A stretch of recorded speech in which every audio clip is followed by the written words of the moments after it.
गुणातीतो अक्षरं ब्रह्म भगवान् पुरुषोत्तमः जनो जानन्निदं सत्यं मुच्यते भवबंधनात्।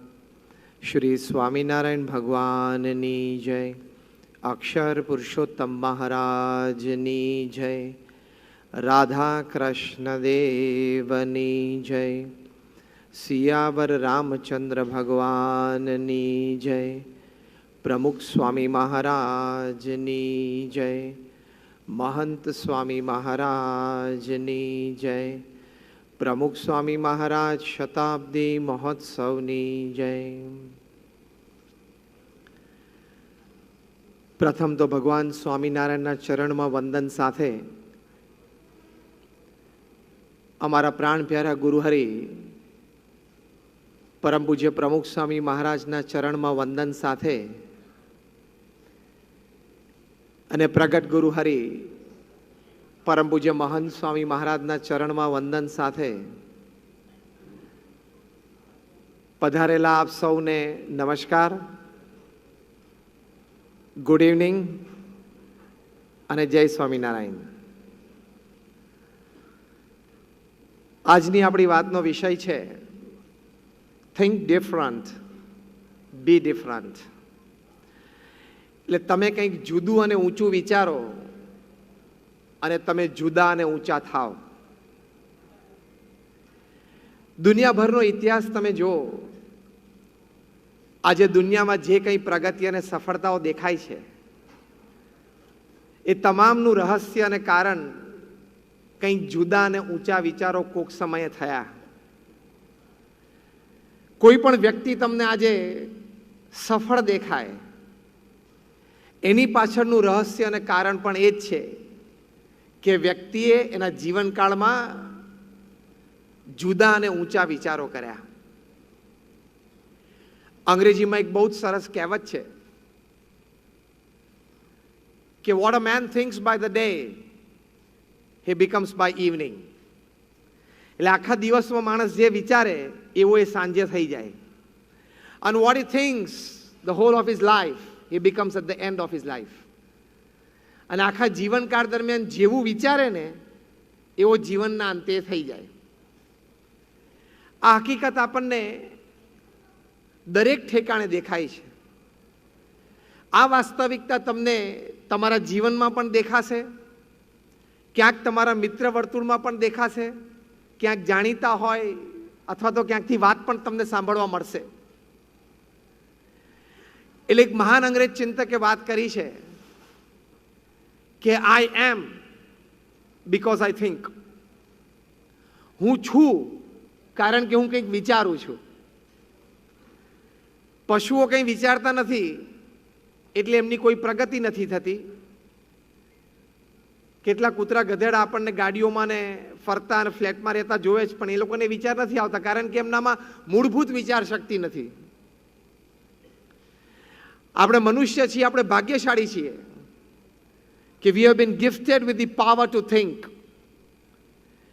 ભગવાને આ પૃથ્વી ઉપર સમગ્ર સૃષ્ટિનું સર્જન કર્યું, એ તમામ સૃષ્ટિમાં ફક્ત મનુષ્યને જ વિચારવાની શક્તિ આપી, બાકી કોઈ પશુ પંખી પાસે આ શક્તિ નથી। મનુષ્યને ભગવાને વિચારવાની શક્તિ આપી,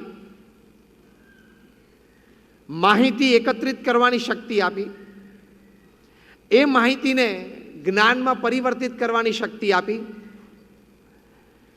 અને એ જ્ઞાનને શાણપણામાં પરિવર્તિત કરવાની શક્તિ આપી। The power to collect information, to transform that information into knowledge and ultimately transform that knowledge into wisdom। આ ભગવાનનું કર્તવ્ય છે કારણ કે આપણે આ પૃથ્વી ઉપર એટલે કે મનુષ્ય એનું શ્રેષ્ઠ સર્જન છે। તો પહેલી વાત આપણે એ વિચારવાની કે ભગવાને સમગ્ર સૃષ્ટિમાં ફક્ત મને જ એટલે કે ફક્ત મનુષ્યને જ કેમ વિચારવાની શક્તિ આપી? કારણ કે સમગ્ર પૃથ્વીના તમામ સુખ સગવડો, તમામ સૃષ્ટિ માટે જીવવા લાયક આ પૃથ્વી બનાવવાની જવાબદારી આપણી છે। એટલે ભગવાને આપણને આ વિચારવાની શક્તિ આપી। એટલે તમે કંઈક જુદું વિચારો, કંઈક ઊંચું વિચારો, તો તમે કંઈક જુદું કરી શકો, કંઈક ઊંચું કરી શકો. If you think different, you become different. ઇતિહાસના પાનાઓ આ સાક્ષીથી ભરેલા છે.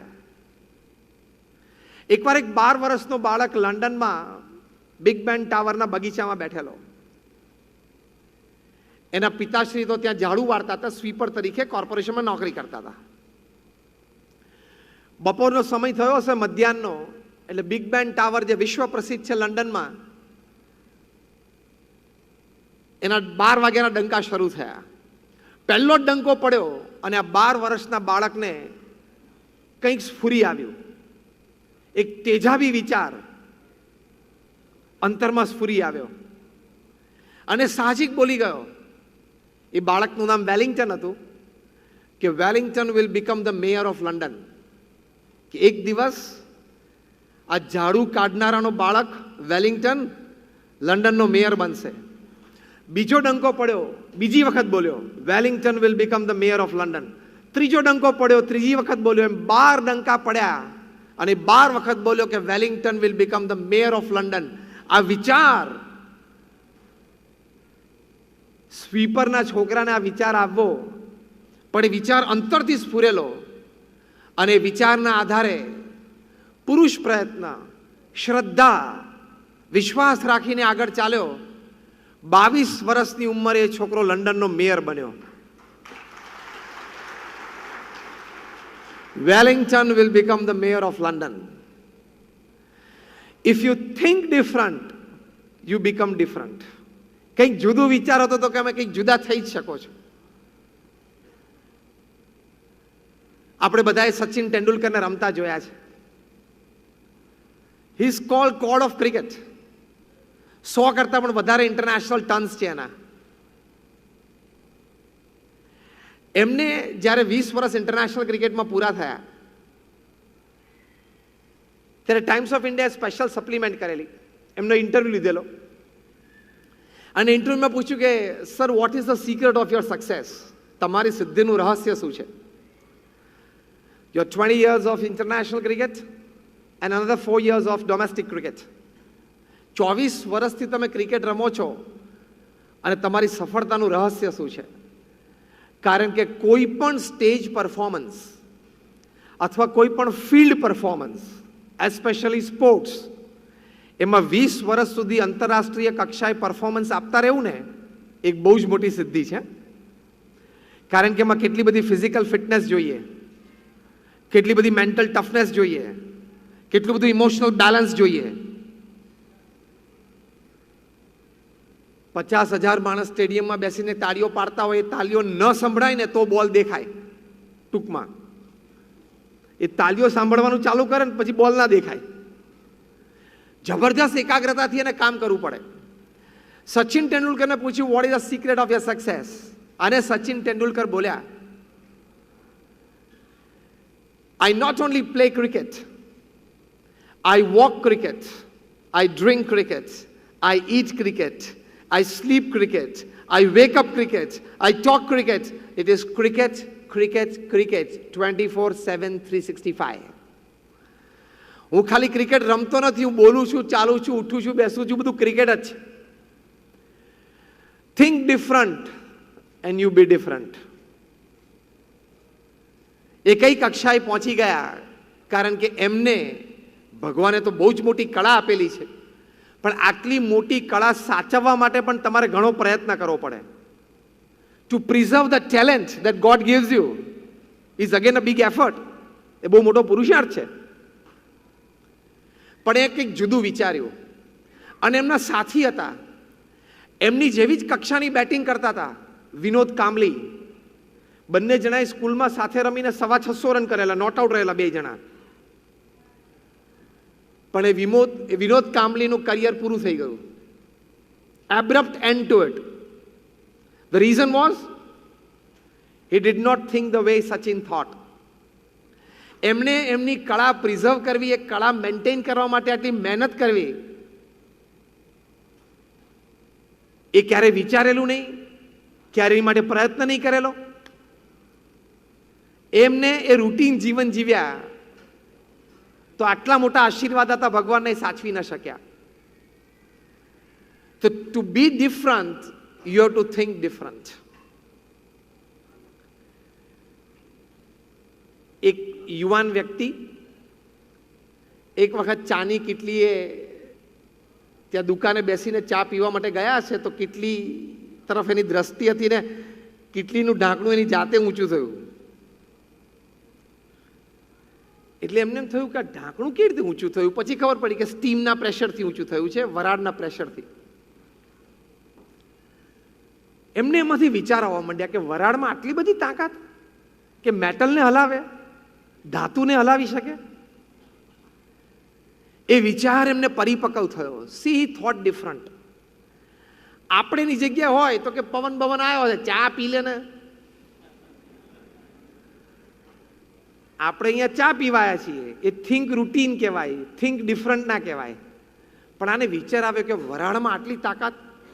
પછી બીજો વિચાર આવ્યો કે આ મેટલ ઊંચું નીચું થાય છે તો લેફ્ટ એન્ડ રાઈટ મુવમેન્ટ પણ આવે, હોરિઝોન્ટલ મુવમેન્ટ પણ આવે, વર્ટિકલ મુવમેન્ટ આવે તો. અને એ વિચારમાંથી એક બહુ જ મોટી વાત જન્મી, એક બહુ જ મોટું યંત્ર જન્મ્યું, ધ સ્ટીમ એન્જિન. અને વ્યક્તિનું નામ હતું Stevenson. Think different, be different. એમણે વરાળનો વિચાર કર્યો, ઢાંકણાનો, ચાની કીટલીનું ઢાંકણું એનો વિચાર કર્યો, તેમાંથી સ્ટીમ એન્જિન બની ગયું. અને આપણે જગ્યા ચા પીવા બેઠા તો કે પી લે શાંતિથી, થાય ઊંચું નીચું, એમાં શું. આપણે બેઠા હોય કોઈ ફળ નીચે પડે, આંબા પાસે બેઠા હોય અને કેરી નીચે પડે તો કે કુદરતની મહેરબાની તો જો, હું આવ્યો ને કેરી નીચે પડી, લઈ લેતો. કાચી હોય તો મીઠા મરચા જોડે ખાશું, પાકી હશે તો ચૂસી લેશું. પણ એક વ્યક્તિએ આ ફળ ઝાડ ઉપરથી નીચે પડ્યું, એમણે વિચાર કર્યો કે નીચે કેમ પડ્યું, ઉપર કેમ ના ગયું. કોઈક એવો વિચાર રજૂ કરે તો આપણા જેવા ડાયા માણસો જે બાજુમાં બેઠા હોય ને, આપણા જેવા ડાયા, એ શું કે નીચે જ પડે, ઉપર થોડે જાય. એનું ડિસ્ટન્સ તો જો નહીં, અહીંયા 15 ફૂટ છે, ઉપર તો જો હજારો કિલોમીટર છે, ઉપર કેવી રીતે જાય, ખાઈ લે, ગાંડો થયો છું. આને વિચાર આવ્યો, why did it come down, why did it go up. એ નીચે કેમ આવ્યું. Think different. અને આ વિચારમાંથી એક બહુ જ મોટી પ્રક્રિયાનું સંશોધન થયું, અને એ પ્રક્રિયા છે ગુરુત્વાકર્ષણનો નિયમ, ધ લો ઓફ ગ્રેવિટી. દુનિયાને ખબર પડી કે પૃથ્વીમાં ગુરુત્વાકર્ષણ છે અને બધાને નીચે ખેંચે છે. અને વ્યક્તિ હતા sir Isaac Newton. Think different, be different. મહાન વૈજ્ઞાનિક બની ગયા. નાની નાની ક્રિયાઓ હોય, રોજિંદી ક્રિયાઓ હોય, કે જીવનનો કોઈ મોટો પ્રસંગ હોય, તમે કંઈક જુદું વિચારો તો ચોક્કસ કંઈક જુદું કરી શકો. BAPS સંસ્થાના વિશ્વવ્યાપી મહાન સદગુરુવર્ય બ્રહ્મ સ્વરૂપ પ્રમુખ સ્વામી મહારાજ, જે એક વ્યક્તિ સંસ્થા હતા, he was a one man organisation. Pramukh Swami મહારાજ એક વ્યક્તિ સંસ્થા હતા. અંગ્રેજીમાં કહેવત છે, an organisation is nothing but the lengthened shadow of its leader. સંસ્થા શું છે? કોઈ પણ સંસ્થા એ પોતાના નેતાનો એક લંબાયેલો પડછાયો જ છે. એમને એમના ગુરુ યોગીજી મહારાજનો જે સંકલ્પ હતો કે દિલ્હીમાં યમુનાના કિનારે અક્ષરધામ કરવું છે. તમે બધાએ અક્ષરધામ જોયું હશે. દિલ્હી અક્ષરધામ જોયું? હાથ ઊંચા કરો. તમે બધાએ જોયું છે. તો યોગીજી મહારાજે આ સંકલ્પ કર્યો અને પ્રમુખ સ્વામી મહારાજને દ્રઢ મનોબળ કે મારે મારા ગુરુનો સંકલ્પ પૂરો કરવો છે અને ભારતીય સંસ્કૃતિનું એક આદર્શ દર્શન આ સ્થાને થાય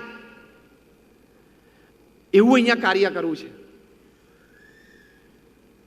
એવું કહેવાય છે કે મંગળ ઉપર તમારે જમીન જોઈતી હોય ને તો વહેલી મળે, મંગળ ઉપર જમીન જોઈતી હોય તો વહેલી મળે, દિલ્હીમાં મોડી મળે. હા, કારણ કે દિલ્હીમાં every second person is a politician, અને કાં તો એનો સગો થતો હોય. પ્રમુખ સ્વામી મહારાજે ત્યાં પ્રયત્નો ચાલુ રાખ્યા. 33 વર્ષ સુધી પ્રમુખ સ્વામી મહારાજે શ્રદ્ધા રાખી. એક જમીન માટે 33 વર્ષ સુધી શ્રદ્ધા રાખવી એ બિલ્ડરોને ખબર પડે શું કહેવાય. પ્રમુખ સ્વામી મહારાજને એ વખત દરમિયાન ઘણી બધી ઓફર આવી કે દિલ્હીમાં ઘણે બધે ઠેકાણે 5 એકર 10 એકર 15 એકર. પ્રમુખ સ્વામી મહારાજે કીધું ના, યમુનાના કિનારે મંદિર કરવું છે એટલે ત્યાં જ કરવું છે. પછી એ જગ્યા મળી, 110 એકર જગ્યા યમુનાના કિનારે. ભૂલથી ભારતના કોઈ બિલ્ડરને સંકલ્પ ના થાય. સુરતના નહીં, ભારતના કોઈ બિલ્ડરને સંકલ્પ ના થાય કે યમુનાના કિનારે દિલ્હીમાં 110 એકર જગ્યા અને પાછો non residential non commercial project બાંધીને વેચવાનો નથી. અને પાછું આરસીસી નો પ્રોજેક્ટ નહીં, પથ્થરનો. અને પાછું રવેશ ઉપર રવેશ ને બારણા ઉપર બારણું એવું નહીં, કાર્વિંગ. પ્રમુખ સ્વામી મહારાજે સંકલ્પ કર્યો, સ્કેલ જે ચંદ્રકાંત સોમપુરાએ બનાવેલો કે આપણે 5 વર્ષમાં પૂરું કરવું છે. જો હવે થિંક ડિફરન્ટ ક્યાં શરૂ થાય છે. સોમપુરા જે ટ્રેડિશનલી પથ્થરના બાંધકામનો ડિઝાઇન કરતા એને કહ્યું કે સ્વામી આ પ્રોજેક્ટ પૂરો કરતા 35 વર્ષ થાય. કારણ કે એ જે 150-200 સોમપુરા ફેમિલીઝ છે એ લોકો આ પથ્થરના બાંધકામ બધા ડિઝાઇન કરતા હોય. પ્રમુખ સ્વામી મહારાજે કહ્યું ના, 5 વર્ષમાં પૂરો કરવો છે. સોમપુરા કે સ્વામી તમે અત્યારે ભારતમાં જેટલા કારીગરો અવેલેબલ છે ને બધા તમને મળી જાય ને તોય 35 વર્ષે પૂરો થાય. 1500 થી 1800 કારીગરો તમે ભેગા કરો તો આટલું થાય. પ્રમુખ સ્વામી મહારાજ ત્રીજી વખત બોલ્યા કે અમારે આ 5 વર્ષમાં પૂરું કરવું છે. Think different. સોમપુરા કે કારીગરો ક્યાંથી લાવશો? પ્રમુખ સ્વામી મહારાજે થિંક ડિફરન્ટ. એ કે જે 1500 કારીગરો મળશે ને એને અમે કહેશું કે તારો ભાઈ, તારો ભત્રીજો, તારો ભાણિયો, તારા કાકા, એ જો પહેલા કારીગર, કારણ કે આ લોકોના લોહીમાં તો હોય પણ કામ ન મળતો એટલે કોકે ગામમાં દુકાન કરી હોય, કરિયાણાની ચાની કેટલી કરી હોય, એને આપણે પાછા બોલાવો, એને 3 મહિના ટ્રેનિંગ આપશું અને એ બધાને જોડશું. એવી રીતે અમે ટ્રેનિંગ સ્કૂલ રાજસ્થાનમાં અને ઓરિસ્સામાં ચાલુ કરી અને અમે લોકોએ 7000 કારીગરો ઊભા કર્યા, પથ્થરના કારીગરો. આ પ્રમુખ સ્વામી મહારાજનું વિઝન, પ્રમુખ સ્વામી મહારાજનો વિચાર. 7000 કારીગરો કર્યા અને 5 વર્ષમાં એ પ્રોજેક્ટ પૂરો કર્યો. Think different, be different. જેટલા મહાનુભાવો દિલ્હી અક્ષરધામમાં આવે, અત્યાર સુધીમાં એવરેજ ફૂટફોલ 17,000 વ્યક્તિની આવી. અત્યાર સુધીમાં લગભગ 70 થી વધારે on power presidents and prime ministers Delhi અક્ષરધામમાં આવી ગયા. બધાને આ વાતનું આશ્ચર્ય છે કે 5 વર્ષમાં તમે આ પ્રોજેક્ટ પૂરો કર્યો. અને એમાંય 2002માં ગાંધીનગર અક્ષરધામ ઉપર આતંકવાદી હુમલો થયો ત્યારે દિલ્હી અક્ષરધામનું કામ પૂરજોશમાં ચાલતું હતું. પ્રમુખ સ્વામી મહારાજ સિવાય બીજી કોઈ વ્યક્તિ હોત ને એ વખત એની છાતી બેસી જાત કે આ લોકો આતંકવાદીઓ ઉત્તરથી છેક અહીંયા સુધી આવી ગયા તો દિલ્હી તો રસ્તામાં છે, ગમે ત્યારે બીજો આતંકવાદી હુમલો થઈ શકે. કોઈક મારા તમારા જેવા ડાયા એને સલાહ આપી દીધી પ્રમુખ સ્વામી મહારાજને કે જરા આનું કંઈક વિચારજો દિલ્હીનું. પ્રમુખ સ્વામી મહારાજ કે વિચાર્યું જ છે, બેવડે દોરે કામ ચાલતું હતું, હવે ત્રેવડે દોડે ચાલશે, વહેલું પતાવશું. કરવું તો છે જ, કમ વોટ મે. તો જે વ્યક્તિઓએ એમના જીવનમાં કંઈક જુદું વિચાર્યું, કંઈક ઊંચું વિચાર્યું, એ લોકોએ કંઈક જુદું અને ઊંચું કામ કર્યું. મહાત્મા ગાંધીને સંકલ્પ થયો કે ભારતને સ્વતંત્રતા આપવી છે. અંગ્રેજો they were the mightiest military power in the world. અંગ્રેજોને હરાવવા બહુ અઘરી વાત હતી, પણ ગાંધીજીએ એક મોટું શસ્ત્ર ઉપાડ્યું, અહિંસા અને સત્ય. કોઈએ કહ્યું કે આના આધારે આ લોકો ના હારે. ગાંધીજી કે આ ધર્મના મૂળભૂત સિદ્ધાંતો છે, આના આધારે અમે લડત કરીશું. પછી એમના આધારે એમને નોન કોઓપરેશન મૂવમેન્ટ કરી. આ બધું થિંક ડિફરન્ટ. કોઈ દિવસ પૃથ્વી ઉપર આ ઘટના બની નથી કે રાજા સામે કે મિલિટરી પાવર સામે અહિંસાથી ચળવળ શરૂ થાય. કાયમ રાજા અને સૈન્ય સામે શસ્ત્રો જ ઉઠાવાતા, લોહિયાળ ક્રાંતિઓ થતી. ઇતિહાસ લોહિયાળ ક્રાંતિઓથી ભરપૂર છે. મહાત્મા ગાંધીને એમ થયું કે લોહિયાળ નહીં, એક લોહીનું ટીપું પણ ના પડવું જોઈએ અને દેશ સ્વતંત્ર થવો જોઈએ. Think different. લોહીનું એક ટીપું પણ ના પડવું જોઈએ અને અંગ્રેજોને આપણે કાઢવા છે. Think different. એમને કંઈક જુદું વિચાર્યું અને એ પ્રમાણે એમને અસહકારની લડત ચાલુ કરી. 42ની સાલમાં એમણે હિન્દ છોડો લડાઈ શરૂ કરી. એમને નવા નવા વિચારો આપ્યા. અંગ્રેજો તમને પકડે છે ને જેલમાં નાખે છે ને.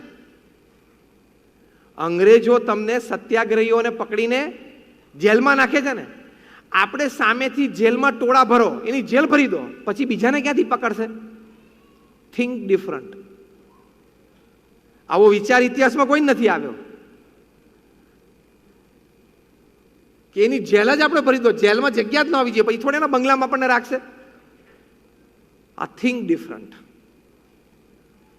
એમણે આ અસહકારની લડત શરૂ કરી અને એમાંથી આ પરિણામ આપણે જોઈએ છે કે ઇંગ્લેન્ડના war time prime minister Winston Churchill જે એડોલ્ફ હિટલરથી નહોતા ડરતા, જ્યારે હિટલરે 300 વોર પ્લેન લંડન ઉપર મોકલ્યા અને આખું લંડન ભડકે ભરતું હતું, એટલું કાર્પેટ બોમ્બિંગ કરેલું, તે વખતે વિન્સ્ટન ચર્ચિલે આ સિમ્બોલ આપેલું, વી ફોર વિક્ટરી, અને બ્રિટિશર્સને બેઠા કર્યા, જે આપણે અત્યારે સ્પોર્ટ્સમાં બધે વાપરીએ છીએ, વી ફોર વિક્ટરી. એ વિન્સ્ટન ચર્ચિલ એ પોતે નવા જે આઈસીએસ ઓફિસર્સ આવતા, જે ભારતમાં ગવર્નર તરીકે બેસે, ઇન્ડિયન સિવિલ સર્વિસીસ, એ લોકોના કોન્વોકેશન ડેમાં પોતે કહેતા કે you are going to India, તમે ભારત જાઓ છો, તમે મોટા મોટા પ્રાંતના ગવર્નર તરીકે બેસશો, તમે ઘણું બધું કામ કરશો, નાના મોટા નિર્ણયો તમે લેશો, પણ ડોન્ટ ડુ વન થિંગ, એક કામ તમારે નહીં કરવાનું. ત્યારે આ 25 વર્ષના ડાયનામિક આઈસીએસ ઓફિસર્સ હોય, એક આઈએએસ ઓફિસર જો નક્કી કરે કામ કરવાનું, તો કમિશનર અને કલેક્ટર કેવું કામ કરે છે આપણને બધાને અનુભવ છે ને. આખું સુરત કચરાથી ગંધાતું હતું, એક રાવ સાહેબ આવ્યા, એમાં આખું સુરત એમણે ચોખ્ખું કરી નાખ્યું. વડીલો બધા સાક્ષી છે. તો આઈસીએસ ઓફિસર તરીકે આવવાના હોય, એમના કોન્વોકેશન ડેમાં વિન્સ્ટન ચર્ચિલ કહેતા કે તમે ભારતમાં કામ કરજો, નિર્ણયો લેજો, પણ ડોન્ટ ડુ વન થિંગ, એક કામ ન કરતા. ત્યારે આ લોકો કે શું? Don't talk to Gandhi and સરદાર. ગાંધી અને સરદાર સાથે તમારે વાત નહીં કરવાની. એટલે આ લોકો કે વાય? પાસે ટ્રેડિશનલ એમ British English, who is Gandhi, who is Sardar? Gandhi કોણ, સરદાર કોણ? ત્યારે વિન્સ્ટન ચર્ચિલ કહેતા કે આ બે વ્યક્તિઓ સત્ય અને અહિંસાને વરેલા છે. એ લોકોની વિચારધારા એટલી ઊંચી છે કે આ બંને વ્યક્તિ સાથે તમે જ્યારે ચર્ચામાં બેસશો, આ બંને વ્યક્તિ સાથે તમે કંઈક વાર્તાલાપ કરશો, ત્યારે 10 મિનિટના વાર્તાલાપ પછી ગાંધી કે સરદાર તમારા મોઢા ઉપર કોરો કાગળ ફેંકશે અને તમને કહેશે સાઇન હિયર, અને તમે કોરા કાગળમાં સાઇન કરી નાખશો. ટેક્સ્ટ તો પછી એ લખશે, જે લખાણ લખવાનું હોય ને એ પછી એ લખશે, પહેલા સાઇન કરાવશે. એ લોકોની પર્સનાલિટી એટલી પાવરફુલ છે ને, તમને કોરા કાગળ ઉપર સહી કરાવશે. They became different. ગાંધીજીએ જુદું વિચાર્યું તો એ જુદા થઈ ગયા. Think different and you be different. તમે કંઈક જુદું વિચારો એટલે કંઈક તમે જુદા થાવ જ. અને તમને આશ્ચર્ય થશે, બ્રિટિશ પાર્લામેન્ટમાં તમે નીચે ઉતરો પાર્લામેન્ટ બિલ્ડિંગમાંથી, સામે જ 4 રસ્તા ઉપર ગાંધીજીનું બસ્ટ પધરાવેલું છે. એટલે રોજ આ લોકોએ તો બધા પાર્લામેન્ટેરિયન એમપી નીચે ઉતરીને જોવાનું કે આણે અમને ભારતમાંથી કાઢેલા. ભારતનું એક પણ ટાઉન એવું બાકી નહીં હોય જે એમજી રોડ ના હોય. He became different. Man of the millennium, father of the nation, Mahatma. કેમ? એમણે કંઈક જુદું વિચાર્યું. કદાચ એ હિંસક લડત તરફ ગયા હોત ભારતની આઝાદી માટે, તો કેટલી ખુમારી થાત. પણ અહિંસાની લડતમાં આટલી તાકાત છે એ એમણે બતાવ્યું. મહાત્મા ગાંધીની કોપી કરી માર્ટિન લુથર કિંગે અમેરિકામાં, અને ત્યાં અશ્વેત માટે એટલે કે બ્લેક્સ માટે એમને સિવિલ રાઇટ્સ લીધા. પાછી મહાત્મા ગાંધીમાંથી પ્રેરણા લઈને આફ્રિકામાં નેલ્સન મંડેલાએ અશ્વેત માટે હક ઊભા કર્યા, સિવિલ રાઇટ્સ ઊભા કર્યા, અને ત્યાં સ્વતંત્રતા મળી. એટલે આખું એક ચેઇન રિએક્શન શરૂ થયું. Mahatma Gandhi thought different. He inspired Martin Luther King. He inspired Nelson Mandela. તો કંઈક જુદું વિચારીએ અને ઊંચું વિચારીએ તો કંઈક જુદા ને ઊંચા થઈએ. અને ભગવાને દરેકને આ શક્તિ આપી છે. દરેક પાસે આ તાકાત છે, પણ આપણે એ વિચાર શક્તિ ખોલી નથી. બહુ જ નાના વિચારો હોય પણ એનામાં તાકાત ઘણી વખત બહુ મોટી હોય, તમને જુદા અને ઊંચા કરી નાખે. ત્યાં બેંગલુરુમાં એક વખત બસ સ્ટેન્ડ ઉપર એક કોલેજ જતો યુવાન બસની રાહ જોતો ઉભેલો. સેકન્ડ યર એન્જિનિયરિંગમાં ભણે. તે દરમિયાન એક યંગ મધર, 27-28 વર્ષના કોઈ માતા, એમના નાના બાળકને ટુ વ્હીલર ઉપર ત્યાં બસ સ્ટેન્ડ પર મૂકવા માટે આવ્યા. સ્કૂલ બસ પર ત્યાં બાજુમાં જ ઊભી રહેતી. જ્યારે એમને મોડું થયું હશે એટલે જરા રઘવાયા હતા, ઉતાવળા થતા હતા. આ યુવાને જોયું અને સ્કૂટર પાર્ક કરીને એ માતા એના નાના બાળકને ઉચકીને બસ આવી જ ગયેલી અને કંડક્ટરને આમ હાથમાં આપ્યો. કંડક્ટરને લીધા, પાછળ તરત એને ઉપર બેસાડી દીધો અને આમ ચિંતિત ચહેરે જોતો હતી, તું અંદર જતો રહે, જલ્દી બેસી જા તું, એવું નીચેથી બૂમ પાડતા હતા. આ કોલેજના યુવાને આ દ્રશ્ય જોયું. હવે આપણે એની જગ્યાએ હોત તો આપણે શું વિચારત? પહેલા તો કંઈ વિચાર જ નહીં, હોય હવે આવું બધું થયા કરે. અને બહુ તો શું વિચારે? બહુ ડાયો હોય, ટાઈમે ઘરેથી નીકળી જવું જોઈએ, વહેલા આવવું જોઈએ, એવું બોલે ને. આ છોકરાએ પોઝિટિવ વિચાર કર્યો, થિંક ડિફરન્ટ, કે આવું ઘણા બધાને થતું હશે. લાસ્ટ મિનિટ પર નાના બાળકને સવારના પોરમાં તૈયાર કરીને સ્કૂલે મોકલે. એમાં બે જો નાના બાળકો હોય ને બેની સ્કૂલ જુદી હોય, ટાઈમિંગ 15-25 મિનિટ આગા પાછળ, તો સવારના પોરમાં 2-2.5 કલાક તો બધા ફેમિલી મેમ્બર્સ રગવાય થઈ જાય, એસ્પેશિયલી એમના mothers. Can I help them? હું એમને મદદ કરી શકું? Think different. હું આ પરિસ્થિતિને કેવી રીતે સુધારી શકું? એટલે એને એક સોફ્ટવેર ડિઝાઇન કર્યો. એ સોફ્ટવેર એને પ્રાઇમરીલી એક સ્કૂલમાં ઉપયોગ કર્યો કે નાનો બાળક સ્કૂલ બસમાં ચડે એટલે સેન્સરને ટચ કરે એટલે એના મધરના મોબાઈલ ઉપર મેસેજ જાય કે તમારો બાળક બસમાં બેસી ગયો. એ પાછો એની સીટ ઉપર જઈને બેસે એટલે સેન્સરથી કટ થાય એને મેસેજ જાય કે સીટ ઉપર બેસી ગયો. એ ક્લાસમાં એન્ટર થાય એટલે એને ડોર ઉપર જે સેન્સર હોય એને ટચ થઈને જવાનું. ટચ કરે એટલે એની માતાને મેસેજ જાય કે ક્લાસમાં એન્ટર થઈ ગયો. ક્લાસમાં શિક્ષક કંઈ પ્રશ્ન પૂછે ને જો એ બાળક હાથ ઊંચો કરે ને તરત સેન્સરથી કટ થાય એની ફિંગરપ્રિન્ટ્સ, અને એની માતાને મેસેજ જાય કે ક્લાસમાં એને હાથ ઊંચો કર્યો જવાબ આપવા માટે. એટલે દર અડધો કલાકે મેસેજ જાય ને એટલે નિશ્ચિંત રહે કે મારું બાળક સેફ છે, સ્કૂલમાં છે, ભણે છે અને આનંદમાં છે.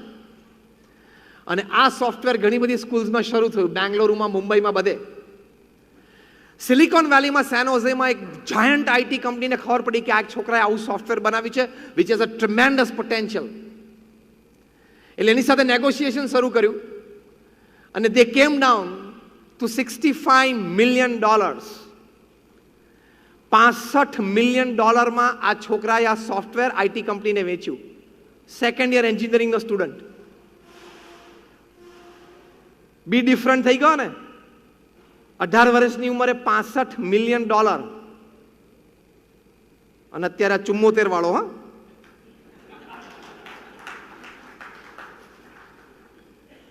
C think different, you be different.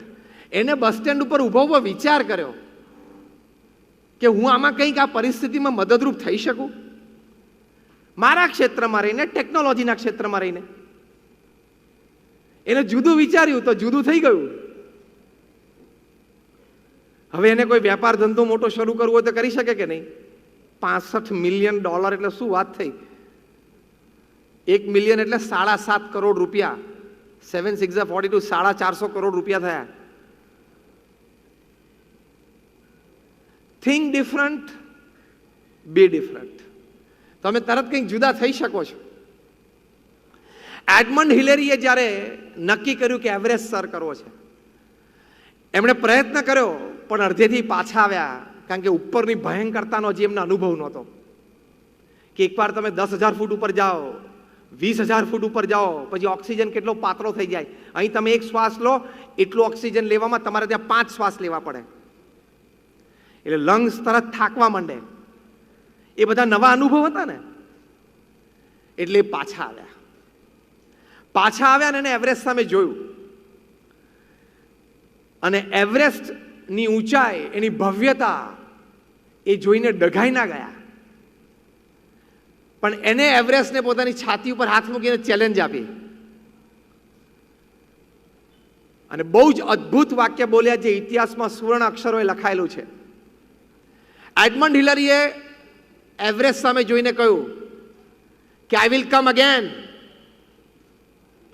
And I will conquer you.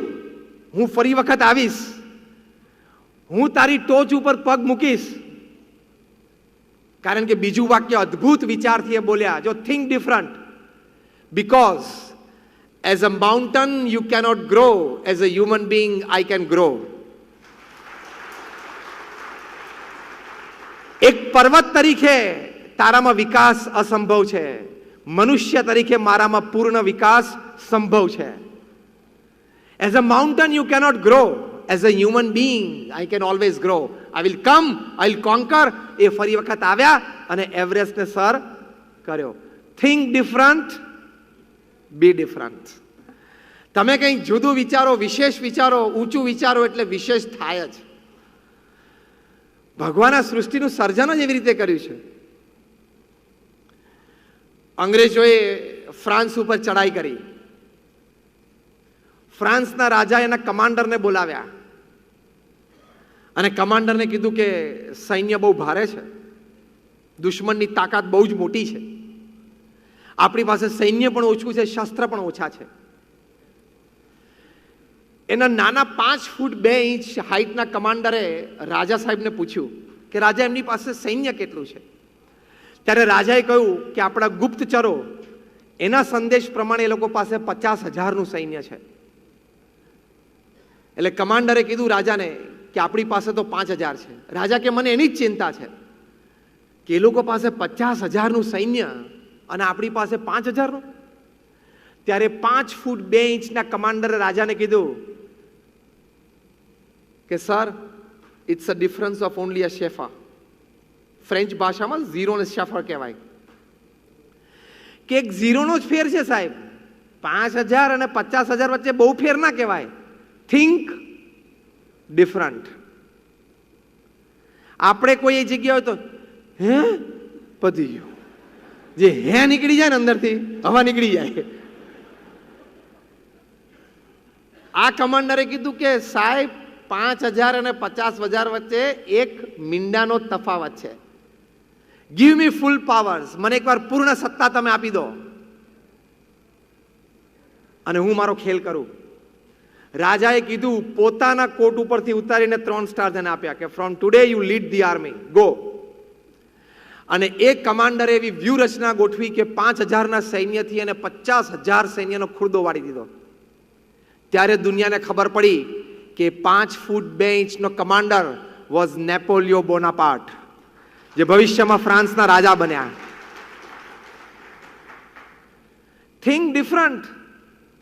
આવો વિચાર કોઈને આવે કે 50,000 અને 5,000 વચ્ચે કોઈ ફેર નથી, એક મીંડાનો ફેર છે ખાલી. પાછળ એકાદ મીંડું, અલ્યા મીંડું 45,000નું થાય, ખબર છે? અને એમાં પૈસા હોય તો આજના જમાના ઠીક છે, 45,000 આમ કે આમ. સૈન્ય સામસામે લડતું હોય ત્યારે 5,000 ને 45,000નો ડિફરન્સ એટલે કેટલો મોટો ડિફરન્સ કહેવાય. એક એક માણસ ઉપર 10-10 માણસ આવી જાય. પણ એ હિંમત, પોતાની વ્યૂહરચના ઉપર એ વિશ્વાસ, પોતાની કાર્યશક્તિ, પોતાની ક્ષમતા, એની પર શ્રદ્ધા. અને નેપોલિયો બોનાપાર્ટનો જન્મ થયો. એટલે કે દુનિયાને ખબર પડી કે આવા કોઈક મહાન વ્યક્તિ પૃથ્વી ઉપર છે. કારણ કે દુનિયામાં 7 જ વ્યક્તિઓના નામની પાછળ ઇતિહાસે ધ ગ્રેટ નામ લખે છે. એમાંનો નેપોલિયો ધ ગ્રેટ. એનું નામ તમે બોલો ને તો પાછળ ધ ગ્રેટ બોલવું પડે. વિચાર જ જુદા આ કક્ષાના લોકોના. એકવાર નેપોલિયો બોનાપાર્ટ લાઇબ્રેરીમાં હતા ને એક પુસ્તક જોતું. તેમની હાઈટ નાની ને એટલે ઊંચા થયા પણ લેવાનું નહીં. એમના બોડીગાર્ડ તો હાઈટ વાળા હતા, 6'5", 6'6". એટલે નેપોલિયો બોનાપાર્ટે કીધું કેન યુ હેલ્પ મી, તમે મદદ મને કરો ને. એટલે એના બોડીગાર્ડે એને સિક્યુરિટીએ પુસ્તક કાઢીને એમને આપ્યું. જો વિચાર કેવા આવે છે મહાન વ્યક્તિઓને. નેપોલિયો કે મારાથી આ પુસ્તક લેવાયું નહીં અને તારાથી લેવાયું, એનું કારણ શું? ત્યારે પેલા કમાન્ડર એના બોડીગાર્ડે સાહજી કીધું કે sir, because I am bigger than you, કે હું તમારા કરતા મોટો છું. નીચો નામ. એક ઝાપટ મારી, નેપોલિયો કરતા તું મોટો નથી, ફક્ત ઊંચો જ છું. મારાથી કોઈ મોટો નથી, તું ખાલી ઊંચો છું, હાઈટમાં થોડોક લાંબો થઈ ગયો છું, એટલું જ છે. You are not bigger than me, you are just taller than me. That's the difference. Think different. આ વિચારધારા જ જુદી છે. તો જુદી વિચાર કરશો, જુદો વિચાર કરશો, પણ એમાં પણ ઊંચા વિચાર, ઉમદા વિચારો, શ્રેષ્ઠ વિચારો, તો જુદું પરિણામ આવે જ. જુદા પરિણામની શક્યતા છે જ, અને પાવર હોય જ છે. જ્હોન એફ કેનેડી જ્યારે અમેરિકાના પ્રેસિડેન્ટ બન્યા, બહુ સુંદર વિચાર એને અમેરિકાને આપ્યો, જે વિચારના આધારે કદાચ આજે અમેરિકા મહાસત્તા છે. અને કેટલી મોટી મહાસત્તા છે. ડોલર ધારે એને નચાવે છે કે નહીં? આખા સુરતને નચાવવું હોય ને તો ડોલરમાં તાકાત છે. હા, સુરતને નહીં, કોઈ પણ દેશને, દુનિયાને નચાવી શકે. એની પાસે આર્થિક તાકાત પણ એવી છે, એનો મિલિટરી માઇટ પણ એવો છે. અમેરિકા ધારે તો કોઈ પણ દેશ સાથે જો યુદ્ધ ચાલુ કરે અને પૂર્ણ રીતે યુદ્ધ શરૂ કરે, એની પૂરી તાકાત મૂકી દે ને, તો દુનિયાના કોઈ પણ દેશને 48 કલાકમાં ઝુકાવી દે. એટલી તાકાત છે એની પાસે. અમે એક વખત ત્યાં કેલિફોર્નિયામાં સેન હોઝેથી લોસ એન્જલસ બાય કાર જતા હતા. તે વખતે ડાબી બાજુ ફિલ્ડ્સમાં બધા એરપ્લેન્સ પડેલા, પણ ફાઇટર જેટ્સ લાગતા હતા. એટલે અમે ચાલકને પૂછ્યું, મેં કહ્યું I think it's fighter jets. તો કે યસ સ્વામી, ઇટ્સ ફાઇટર. મેં કહ્યું આટલા બધા પડ્યા છે? તો કે આટલા બધા અમે ડિસ્કાર્ડ કરી નાખેલા છે, અમારે એરફોર્સે કાઢી નાખેલા છે. મેં કેટલા પડ્યા છે? તો કે ન્યૂઝપેપર રિપોર્ટ એવું કહે છે કે આ ફિલ્ડમાં 6000 પડ્યા છે. મેં કહ્યું તો એટલા બધા ડિસ્કાર્ડ કર્યા? તો કે આ બીજા દેશો માંગે, ત્રીજા વિશ્વના દેશો માંગે તો વેચવાના છે. ત્રીજા વિશ્વના દેશો માંગે તો દુકાન અહીંયા બોલાવી લે, દુકાનમાં 6000 છે, જોઈ લે તું, આપી દઈએ, 2-5 જે વીણીને લઈ જવું એ લઈ જાય. તો મેં કહ્યું તમારા બધાના ક્યાં પડ્યા? તો કે સ્વામી તો જુદી જગ્યા પડ્યા છે ને, આની કરતા 3rd, 4th અને 5th જનરેશનના છે, જે દુનિયાને વિચારે ના આવે. એટલે શું, અમેરિકા 3-5 વર્ષ થાય એટલે ક્યાંક યુદ્ધ કરે અને એના 2-3 નવા શસ્ત્રો દુનિયાને દેખાડે, એટલે આખી દુનિયા પાછી પાછળ દોડે કે આપને પેલી પેટ્રિયટ મિસાઇલ આપને, પેલી F-16 આપને. 3-4-5 વર્ષે યુદ્ધ કરીને શસ્ત્ર પ્રદર્શન કરે છે. એટલે અબજો ડોલરના રિક્વાયરમેન્ટ ઊભી થાય. એટલી એની મિલિટરી માઇટ છે. અને પાછા યુદ્ધ એટલે એ દેશમાં જઈને એ દેશના દરિયા કિનારે જઈને યુદ્ધ કરવાનું. હા, ઘરમાં આવીને આપણું ઘર લઈ જાય, એટલી તાકાત છે. એ તાકાત પાછળનો વિચાર શું છે? તો John F Kennedy, one of the most dynamic presidents of America, એ જ્યારે પ્રેસિડેન્ટ બન્યા ત્યારે પ્રેસિડેન્શિયલ એડ્રેસમાં એ બોલ્યા, પહેલું જ એમનું રાષ્ટ્રજોગું પ્રવચન, અદ્ભુત વિચાર એને અમેરિકાવાસીઓને આપ્યો. એ બોલ્યા, don't ask what America can do for you, ask what you can do for America. America તમારી માટે શું કરશે તમારે પૂછવાનું નહીં. તમારી જાતને ઉઠીને રોજ સવારે પૂછો, તમે અમેરિકા માટે શું કરશો. આ વિચારમાં કેટલી તાકાત છે. આ વિચારના આધારે મહાસત્તા છે. Think different, be different. જુદો વિચાર અને જુદી કક્ષા, ઊંચો વિચાર અને ઊંચી કક્ષા. પ્રમુખ સ્વામી મહારાજ જ્યારે આ BAPS સંસ્થાના પ્રમુખ બન્યા 21મી મે 1950, પ્રમુખ સ્વામી મહારાજ આ 7 અબજની વસ્તીમાં એક જ વ્યક્તિ એવી છે કે આટલી મોટી આંતરરાષ્ટ્રીય સંસ્થાના એ 65 વર્ષ સુધી પ્રમુખ રહ્યા હોય. 65 years unchallenged, undisputed, no controversies, no opposition. BAPS સંસ્થામાં ક્યારે ઇલેક્શન આવે જ નહીં, છે જ નહીં. 65 વર્ષ સુધી અમારા પ્રમુખ રહ્યા. અમારી તો ઈચ્છા ને લાગણી હતી 100 વર્ષ સુધી રહે. એ પ્રમુખ સ્વામી મહારાજને જ્યારે 21મી મે 1950ના દિવસે એમના ગુરુ શાસ્ત્રીજી મહારાજે અમદાવાદની આંબલીવાડી પોળમાં પ્રમુખ પદ સોંપ્યું, ત્યારે એમની ઉંમર 28 વર્ષની હતી. એ કાર્યક્રમ સમારંભમાં 25-50 વ્યક્તિઓ હતા. 1.5-2 કલાકનો એ સમારંભ પૂરો થયો, બધા જમ્યા. 1950ની સાલમાં કંઈ આવી કેટરિંગ સિસ્ટમ તો હતી નહીં. કોઈક ભાવિક ભક્તો 2-4 જણા રસોઈ બનાવે અને બધા જમે, અને પછી વાસણ બધા રસોડાના ખૂણે પડ્યા હોય અને કોકે ઉટકવાના હોય. આ હું વાત કરું છું આજથી ઓલમોસ્ટ 70 વર્ષ પહેલાની. બધા જમીને નીકળી ગયા. પ્રમુખ સ્વામી મહારાજ રાત્રે 9, 9:30, 10 વાગે જમવા માટે રસોડામાં ગયા. ત્યારે એમણે જોયું કે આ એઠા વાસણો બધા પડ્યા છે. નાઉ સી, થિંક ડિફરન્ટ. જુદો વિચાર ક્યાં આવે છે? આપણે પ્રમુખ પદમાં હોઈએ તો અલા જોતો કોકને બોલાવતો, બે જણા અહીંયા આવો, આ સાફ કરી નાખો તો, કારણ કે તમે પ્રેસિડેન્ટ બન્યા ને હવે, એટલે તમારે કમાન્ડનો અધિકાર આવી ગયો ને. પ્રમુખ સ્વામી મહારાજ એક શબ્દ પણ બોલ્યા વગર, કોઈને પણ બોલાવ્યા વગર જાતે વાસણ ઉટકવા બેસી ગયા. 1.5 કલાક સુધી એમણે વાસણ સાફ કર્યા અને પછી રાત્રે 11, 11:30 જમ્યા. જે દિવસે પ્રમુખ બન્યા આ BAPS સંસ્થાના, તે દિવસે એમના સમારંભમાં પધારેલા અભિવાદન આપવા માટે એ વ્યક્તિઓ જમ્યા, વાસણ એમને ઉટક્યા. એટલે 65 વર્ષ સુધી સેવા કરતા કરતા પ્રમુખ રહ્યા. પ્રમુખ બનીને ફક્ત સ્ટેજ શોભાવું, હાર પહેરવા એ વૃત્તિ હોય એટલે દર 2 વર્ષે બદલાય.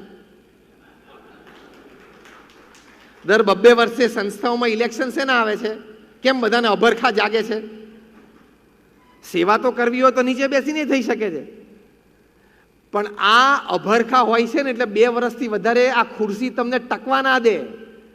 અને આ અભરખો ના હોય ને એટલે ખુરશીને અને સામેવાળાને બેયને મન થાય ભલે બેઠા, એટલે 65 વર્ષ ચાલે.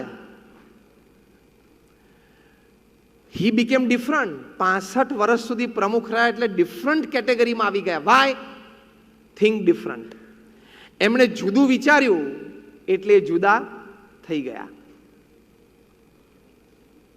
તો કહેવાની વાત એ છે કે when you think different you become different.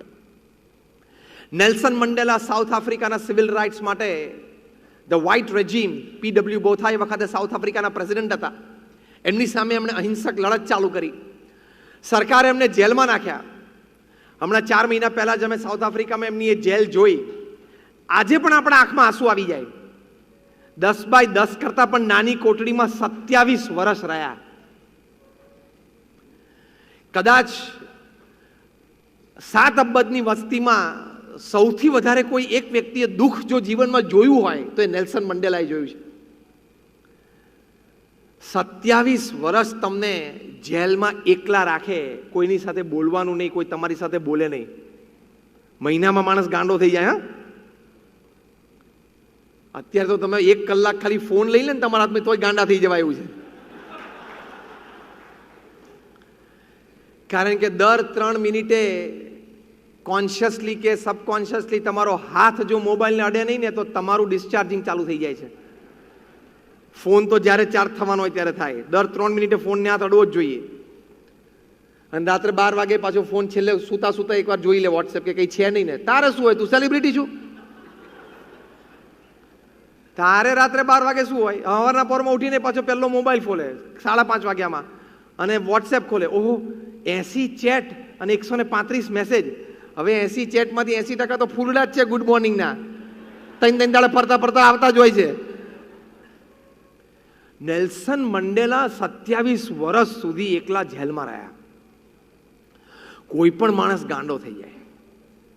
એ વખતે મનની સ્થિરતા રાખી શક્યા એક જુદા વિચારથી. અને એ જુદો વિચાર હતો કે મારે કોઈ દિવસ મારી સ્થિરતા ખોવી નથી. મને ભગવાને કદાચ આ સમય જીવનમાં આપ્યો તો હું સારા પુસ્તકોનું વાંચન કરીશ અને એમાંથી મને મળેલા સારા વિચારોનું લેખન કરીશ, જેનું પ્રકાશન ભવિષ્યમાં જ્યારે હું જેલની બહાર નીકળીશ ત્યારે કરીશ. અને 27 વર્ષ આવી રીતે કાઢવા એટલે. અને એમને કાઢ્યા. જ્યારે એમને મુક્તિ મળી, એક સ્પેશિયલ વિઝિટર તરીકે તમને ત્યાં એમની જેલમાંથી વ્યવસ્થા જો આપવામાં આવે તો એ જેલમાંથી નીકળ્યા પછી જે પથ ઉપર ચાલીને બહાર આવ્યા ને એ પથ ઉપર તમને ચલાવે, એ અનુભવ કરવા માટે. અને તમે જ્યારે એની ઉપર ચાલો ને વી વોક, તમે ચાલ્યા ને તમને આમ રૂવાણા ઊભા થઈ જાય કે આ પથ ઉપરથી એ 27 વર્ષ જેલમાંથી બહાર નીકળ્યા પછી ચાલ્યા. બહાર નીકળ્યા ત્યારે પત્રકારોએ એને પૂછ્યું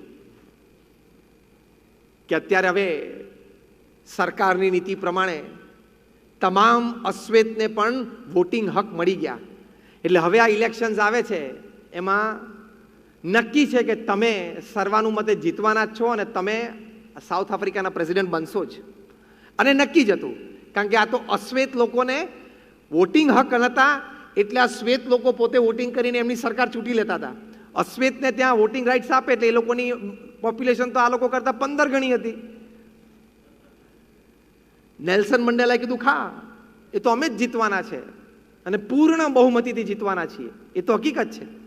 તો કે સર, તમને જે 27 વર્ષ સુધી જેલમાં નાખ્યા એ અત્યારે જે શ્વેત પ્રેસિડેન્ટ છે પીડબ્લ્યુ બોથા, એના પ્રત્યે તમે કઈ કઈ ક્રિયાઓ કરશો, એના પ્રત્યે કયા કયા કાયદાઓ તમે લાગુ પડશો? અને ઘણા બધા શ્વેત લોકોએ દેશ છોડીને જવું પડશે.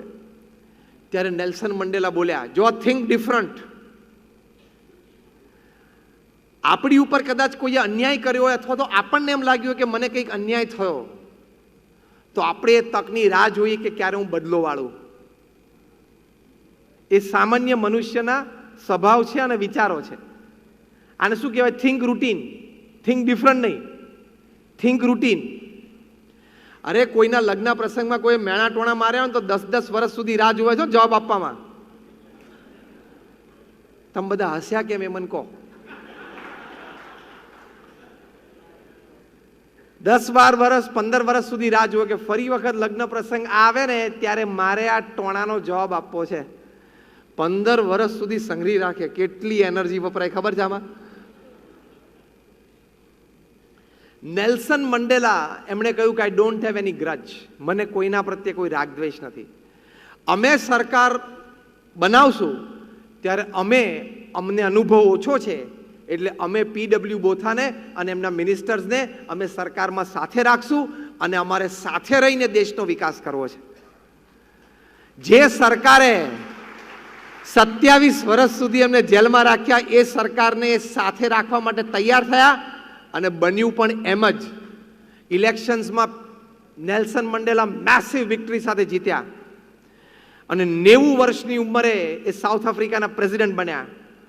અને એમને જે વ્યક્તિ એમને 27 વર્ષ સુધી જેલમાં રાખેલા સામેથી ચાલ્યા, એની સાથે હાથ મિલાવ્યો અને એને પોસ્ટ ઓફર કરી કે તમે મારા ડેપ્યુટી તરીકે મારી ઓફિસમાં સાથે રહો, મને માર્ગદર્શન આપતા રહેજો, જેથી આપણે સાથે રહીને દેશનો વિકાસ કરીએ.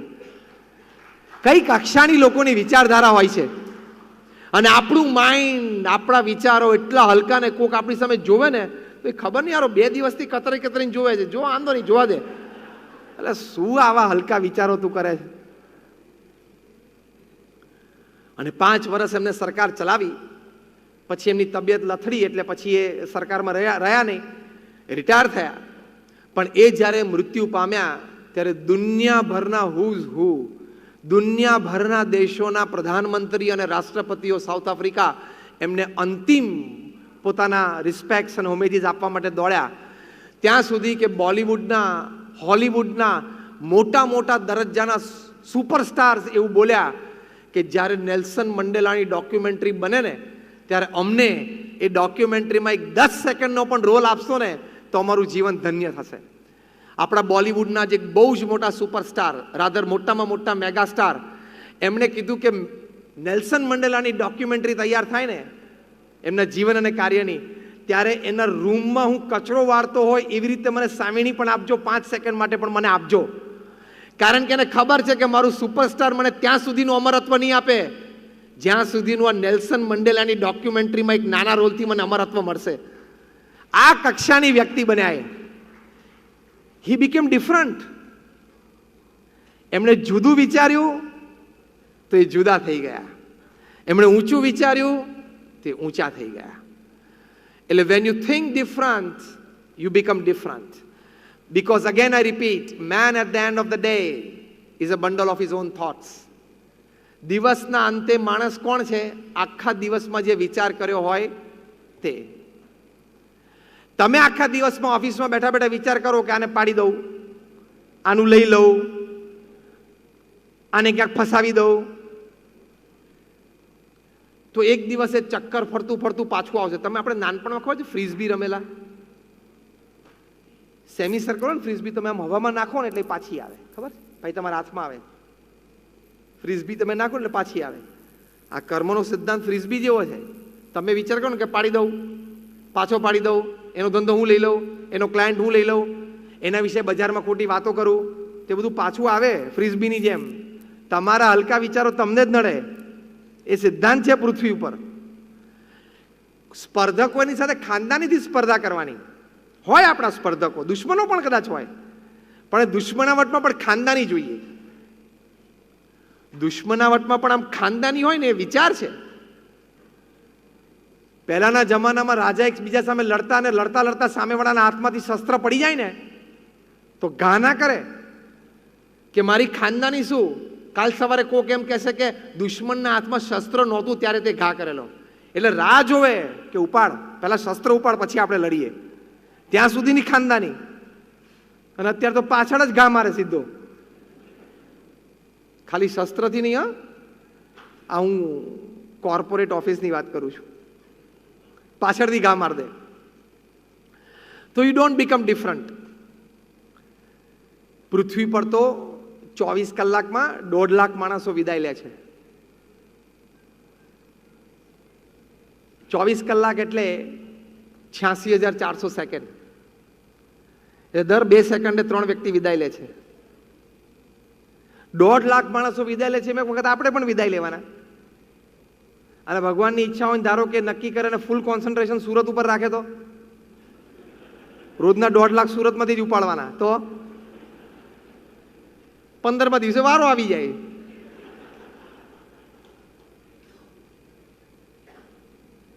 Lakhs of people they come upon earth and lakhs of people they leave this earth. Only some make their mark. લાખો લોકો પૃથ્વી પર આવે છે અને લાખો લોકો પૃથ્વી ઉપરથી જાય છે, પણ અમુક જ લોકો એની અમીટ છાપ છોડીને પૃથ્વી ઉપરથી જાય છે. એ બધા કયા? Think different, be different.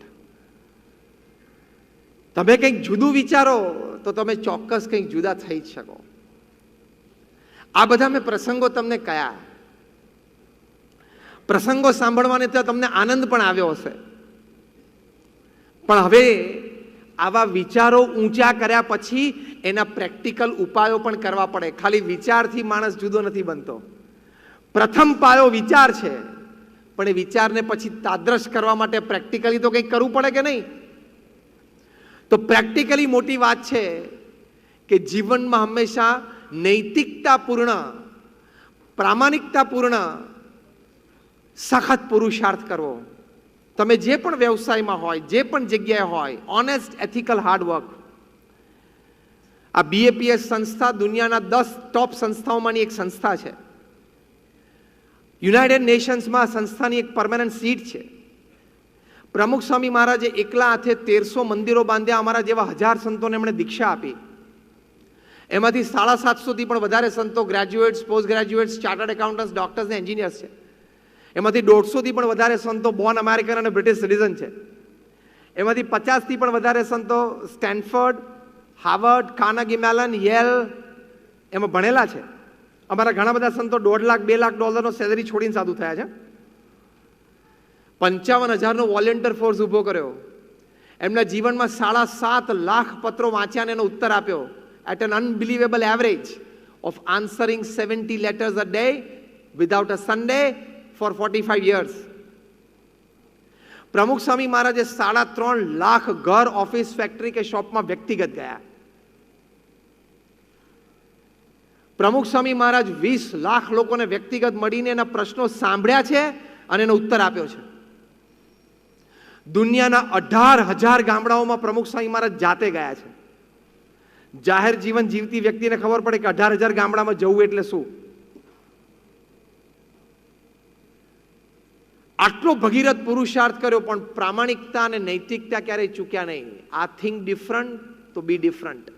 તમે પ્રામાણિકતા અને નૈતિકતા ચૂકો એટલે તમારો પુરુષાર્થ મજૂરી બને, અને ઇફ યુ થિંક ડિફરન્ટ કે પ્રામાણિકતા અને નૈતિકતા રાખીને કામ કરવું છે તો તમારી દરેક મજૂરી મહેનત બની જાય અને ફળ મળે.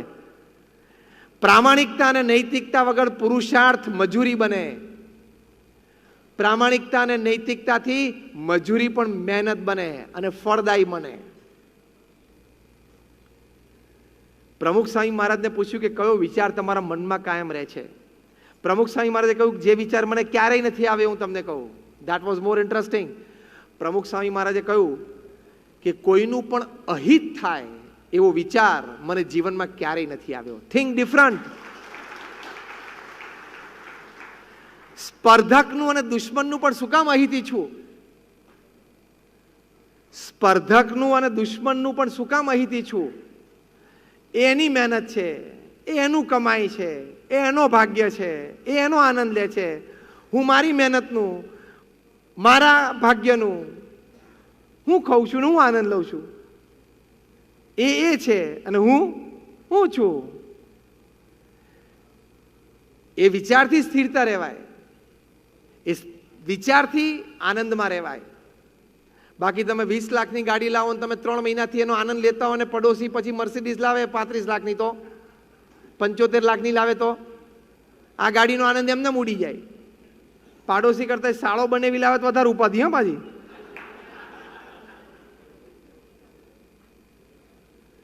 કારણ કે આપણું માનસ છે ને આવું હલકું છે, આપણી વિચારધારા છે ને આવી નિમ્ન છે. એટલે આપણે એમ નથી સમજી શકતા બી ડિફરન્ટ. ક્યારે? When you think different. તો આમાં જુદું વિચારવાનું. એની મહેનત છે, એનો પુરુષાર્થ છે, એના ભાગ્યની વાત છે. હું જેમ ભોગવું છું જીવનમાં એ મારા ભાગ્યની વાત છે, મારો પુરુષાર્થનું મને ફળ મળે છે. સિમ્પલ. આનંદમાં રહેવાય કે નહીં? સ્થિરતામાં રહેવાય કે નહીં? બાકી તમે રોજ સવારે ઉઠીને અંતિલિયા સામે નજર નાખો તો રોવાનો જ વારો છે. અહીંથી તો નથી દેખાતું પણ મુંબઈમાં સબર્બ્સમાંથી દેખાય. અંતિલિયા એટલે મુકેશ અંબાણીનું રેસિડન્સ. 27 માળનું રેસિડન્સ છે. દુનિયાનું કોસ્ટલીએસ્ટ રેસિડેન્શિયલ એટલે કે ઘર છે. એક એસ્ટિમેટ પ્રમાણે 9,000 કરોડનું એક ઘર છે એવું ન્યૂઝપેપરના રિપોર્ટ છે. હવે એની સામે તમે રોજ સવારે ઉઠીને જુઓ, તમે 2 BHKમાં રહેતા હોય પરેલમાં કે વરલીમાં, અને રોજ સવારે ઉઠીને અંતિલિયા સામે જોવો એટલે પછી તો આનંદ ઓસરી જ જવાનો. જોવો એનો વાંધો નહીં પણ થિંક ડિફરન્ટ. શું? એ એનું છે, આપણે આપણામાં રહીએ છીએ. આનંદ. તમે જો અંતિલિયા સામે રહીને રડો તો તમને 2 BHK નો આનંદ જ નહીં આવે. એક તો માંડ 15 વર્ષે ભેગું થયું આ વરલીમાં 2 BHK ભેગું થવું એટલે એવરીબડી કેનોટ બીકમ. એટલે થિંક ડિફરન્ટ. એમાં પહેલો મુદ્દો આ સમજ્યા કે એ છે, હું છું. આ થિંક ડિફરન્ટ. મારે એના જેવો થવું ને તો જ સુખી થવું. એને મર્સિડીઝ લીધી તો હું પણ મર્સિડીઝ લઉં ને તો જ મને આનંદ આવશે. અને જ્યાં સુધી મારી મર્સિડીઝ ના આવે ત્યાં સુધી એને બીજું કાંઈ દેખાય નહીં. એ ખોટો વિચાર છે. અરીસા સામે ઉભા હોય એટલે દરેક વ્યક્તિને એમ થાય કે જો ભગવાને 10% સુધારી દીધું હોત ને તો એકાદા વુડમાં આપણે ચાલી જાત. બોલિવૂડ, હોલિવૂડ, ટોલિવૂડ, ખોલિવૂડ, ફોલિવૂડ જે છે ને પૃથ્વી પર, એકાદા વુડમાં હું ચાલી જાત. એવું દરેકને એમ થાય. પણ એ 10% ભગવાને બાકી રાખ્યું છે જેથી ઓડિયન્સમાં સીટ ભરાય, થિયેટરો ભરાય. જે 10% ભગવાને ગોઠવી નાખ્યું હોત તો બધા સ્પર્ધા ઉપર ચડી જાત. તો ત્યાં પાછી ક્યાં આટલી બધી જગ્યા છે? અરીસા સામે ઉભા એટલે આમ જોવે, પછી આમ જોવે, પછી આમ જોવે. હવે તારામાં કોઈ ફેર પડવાનો નથી કારણ કે બીબુ ગળાઈ ગયું છે. હવે કોઈ ફેર નહીં પડે. અને પરિણ્યા પછી 10-12 વર્ષ સુધી કદાચ એવો ઉત્સાહ ઉમંગ રહે, પછી એકવાર 40-45 થાય પછી આમ ગોળ ગોળ ફરવાની અરીસા સામે કોઈ જરૂર નથી કારણ કે હવે એમાંથી કોઈ ફેર પડવાનો નથી. એટલે કહેવાની વાત એ છે કે સ્થિરતા અને સવડી સમજણ એ બી એટલે કે થિંક ડિફરન્ટમાં આવે. Then you be different. સ્થિરતા અને સવડી સમજણ તો એનાથી માણસને જીવનમાં આનંદ રહે છે. આપણે જે મહેનત કરીએ, આપણે જે પુરુષાર્થ કરીએ એમાં એક સારો વિચાર, એક ડિફરન્ટ વિચાર એ પણ રાખવાનો જે આપણે હમણાં કહ્યો એ જે પ્રમુખ સ્વામી મહારાજ કહેતા, બીજાના આનંદમાં આપણો આનંદ. હવે આ એક સ્ટેપ આગળ. અત્યાર સુધી આપણે શું વિચારતા, એ એનો આનંદ લે છે, હું મારો આનંદ લઉં છું. હવે એક સ્ટેપ આગળ વિચારવાનું, થિંક ડિફરન્ટ. એના આનંદમાં મારો આનંદ, એના આનંદમાં હું પુષ્ટિ કરીશ, પણ ઈર્ષ્યા નહીં કરું. In the Joy of others lies are on, in the progress of others rest are on. પ્રમુખ સ્વામી મહારાજા બોલતા. અને જ્યારે 1987માં કારમો દુષ્કાળ આવેલો ગુજરાતમાં, અને તે વખતે ઢોર મરતા હતા, 12,000 ઢોરને પ્રમુખ સ્વામી મહારાજે રાખેલા. પર કેટલ હેડ સબસિડી ₹1.5 હતી. ત્યાંથી પ્રમુખ સ્વામી મહારાજે ₹12 કરાવેલી ગુજરાત સરકાર પાસે, કારણ કે 1987માં ગુજરાતના 80% ખેડૂતો પાસે ટ્રેક્ટર નહોતા. પ્રમુખ સ્વામી મહારાજ જાણતા હતા કે અત્યારે પશુધન બચશે તો આવતા વર્ષે વરસાદ પડશે તો ખેતી થશે. એટલે આજથી હું 31 વર્ષ પહેલાની વાત કરું છું. 12,000 ઢોરને રાખીને અમને સંતોને એક નવો વિચાર આપ્યો, થિંક ડિફરન્ટ. કયો? કે અત્યારે મૂંગા પશુઓની સેવા એ જ ભગવાનની ભક્તિ છે. કેટલો મોટો વિચાર! અમને સંતોને ત્યાં પશુઓની સેવામાં મૂકી દીધા અને કહ્યું કે આની સાથે જે ભરવાડો આવતા હોય એ લોકોને તમારે સમયાંતરે વ્યસન મુક્ત પણ કરવા અને એ લોકોને અક્ષર જ્ઞાન પણ આપવું, વાંચતા લખતા પણ શીખવાડવું. એટલે અમારે કેટલ કેમ્પમાં અમે સંતો સેવા કરીએ ઢોરની, અને પછી પાછી બાજુમાં શિક્ષણના વર્ગો પણ ચાલે. એટલે કેટલા બધા કામ થાય સમાજના. This is think different. હજારો લોકોએ વ્યસન છોડ્યા, હજારો લોકોને સાક્ષર જ્ઞાન મળ્યું. મુંબઈમાં પ્રમુખ સ્વામી મહારાજ હતા અને એક દાનવીર આવીને પ્રમુખ સ્વામી મહારાજને 1 લાખનો ચેક આપીને કહ્યું કે તમારા કેટલ કેમ્પ માટે મારી સેવા છે. પ્રમુખ સ્વામી મહારાજે પ્રેમથી સ્વીકારી અને પછી એમને કહ્યું, પ્રમુખ સ્વામી મહારાજે કહ્યું કે તમે આ સેવા આપી એ વાત બરોબર છે, પણ મારે તમને વાત કરવાની કે હમણાં 3 દિવસ પહેલા મારી ઉપર એક પત્ર આવ્યો છે, અને પત્રમાં ભાવનગર પાસે ગઢડા, ત્યાં થોડા જૈન શ્રેષ્ઠીઓ ભેગા થઈને 400-500 ઢોરને રાખ્યા છે. એ લોકો પાસે અત્યારે ઘાસ અને પૈસા બેય નથી, તો મદદ માટે મારી ઉપર એક પત્ર આવ્યો છે. તો મારી એવી લાગણી છે કે તમે આ 1 લાખ રૂપિયાનો ચેક ત્યાં આપી દો. બીજાના આનંદમાં, બીજાની પ્રગતિમાં આપણો આનંદ અને પ્રગતિ. 1 લાખ રૂપિયા આજે પણ એક મોટી રકમ કહેવાય. આ હું વાત કરું છું 31 વર્ષ પહેલાની, અને પાછી ચેક હતો. પ્રમુખ સ્વામી મહારાજે ડાયવર્ટ કરવાની વાત કરી. એ શ્રેષ્ઠીએ પૂછ્યું કે સ્વામી, મને તો હું એ લોકોને ઓળખતો નથી, તો કેમ વિશ્વાસ આવે? પ્રમુખ સ્વામી મહારાજે કહ્યું કે હું એમને ઓળખું છું, તમને મારામાં વિશ્વાસ છે? તો કે સ્વામી, તમારામાં 100% વિશ્વાસ. સ્વામી કે બસ, તો એ લોકો સારા છે, સારું કામ કરે છે, તમે એને આપો. અને 1 લાખ રૂપિયા પ્રમુખ સ્વામી મહારાજે ડાયવર્ટ કર્યા. ત્યારે શ્રેષ્ઠીએ પૂછ્યું કે સ્વામી, તમારી દરેક પ્રવૃત્તિ આ સંસ્થામાં ચેરિટી બેઝ ઉપર છે, દાનના આધારે દરેક તમારી પ્રવૃત્તિ ચાલે છે. પહેલી વખત હું કોઈ વ્યક્તિને મળું છું કે જેની તમામ પ્રવૃત્તિઓ દાનના આધારે ચાલતી હોય, એ વ્યક્તિને કોઈ ડોનેશન મળતું હોય ત્યારે એ વ્યક્તિ બીજા કોઈકને ફોરવર્ડ કરે. પ્રમુખ સ્વામી મહારાજને આવી ઉમદા ભાવના હતી, એટલે પ્રેમથી લોકો એમને દાન આપવા માટે આપતા, અને આ BAPS સંસ્થા જુદી તરી ગઈ. You think different and you be different. Pramukh Swami મહારાજ એ વખતે જુદું વિચાર્યું કે અત્યારે આપણે સંકુચિત દ્રષ્ટિ ન રાખવી જોઈએ. અત્યારે સમાજમાં જે પણ દુષ્કાળ રાહતનું જ્યાં જ્યાં પણ કાર્ય કરતા હોય એ બધાએ હળીમળીને એકબીજાને સાથ સહકાર સાથે કામ કરવું જોઈએ. તો સમાજને સર્વાંગી લાભ કરીને આપણે બેઠો કરી શકીશું. આ મોટો વિચાર, ઉમદા વિચાર. તો લોકો પ્રેમથી પ્રમુખ સ્વામી મહારાજ પાસે આ સંસ્થાની તમામ પ્રવૃત્તિઓ માટે એ દાન કરવા માટે આવતા. તો આવી તમારી એક પર્સનાલિટી ઊભી થાય. જ્યારે ભુજમાં ભૂકંપ આવ્યો 2001ની સાલમાં, પ્રમુખ સ્વામી મહારાજે પહેલો જ આદેશ આપ્યો કે તમે ગરમ રસોડું ચાલુ કરો, એટલે કે ગરમ ગરમ ભોજન લોકોને મળે. નહીં તો નોર્મલી તો આવી રાહત કાર્યોમાં તો ફૂડ પેકેટ્સ બનતા હોય. પહેલે જ દિવસે 26મી જાન્યુઆરી 2001ના દિવસે જ્યારે 8:45 વાગે ભૂકંપ આવ્યો, ત્યારે 12 વાગે 17,000 લોકો અમારા ભુજ સ્વામિનારાયણ મંદિરમાં સંતોએ બનાવેલી રસોઈ જમ્યા. 17,000. પ્રમુખ સ્વામી મહારાજને રિપોર્ટ મળ્યો. પ્રમુખ સ્વામી મહારાજે કહ્યું કે આ રસોડું ચાલુ રાખો, અને રસોડું ચાલુ રાખ્યું. બીજા 10 મહિના સુધી સવાર બપોર સાંજ થઈને 85,000 લોકો જેના ઘર પડી ગયેલા, જેના સગાવાલા બધા મૃત્યુ પામેલા, એ બધા ત્યાં ભુજ સ્વામિનારાયણ મંદિરે 3 ટાઈમ જમવા માટે આવતા. હવે જો થિંક ડિફરન્ટ ક્યાં શરૂ થાય છે. પ્રમુખ સ્વામી મહારાજ એ વખતે એમની ઉંમર 81 વર્ષની હતી. દિવસમાં 10 કલાક કામ કર્યા પછી એમણે લગભગ 1 વર્ષ સુધી આ નિયમ રાખેલો કે રાત્રે 10:30 થી 11:30 ભુજથી એ ફોન દ્વારા એ દિવસની પ્રવૃત્તિનો રિપોર્ટ લેતા. એ પોતે જ્યાં પણ વિચરણ કરતા હોય, આટલી એનર્જી સાથે 81 વર્ષની ઉંમરે કામ કરતા. એમણે પહેલો વિચાર આપ્યો, સી થિંક ડિફરન્ટ.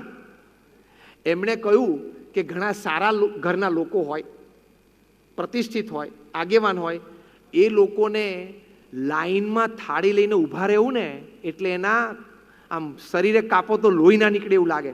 ભલે અત્યારે પરિસ્થિતિ એવી છે એટલે ગમે તે માણસે લાઈનમાં ઊભું રહી જવું પડે.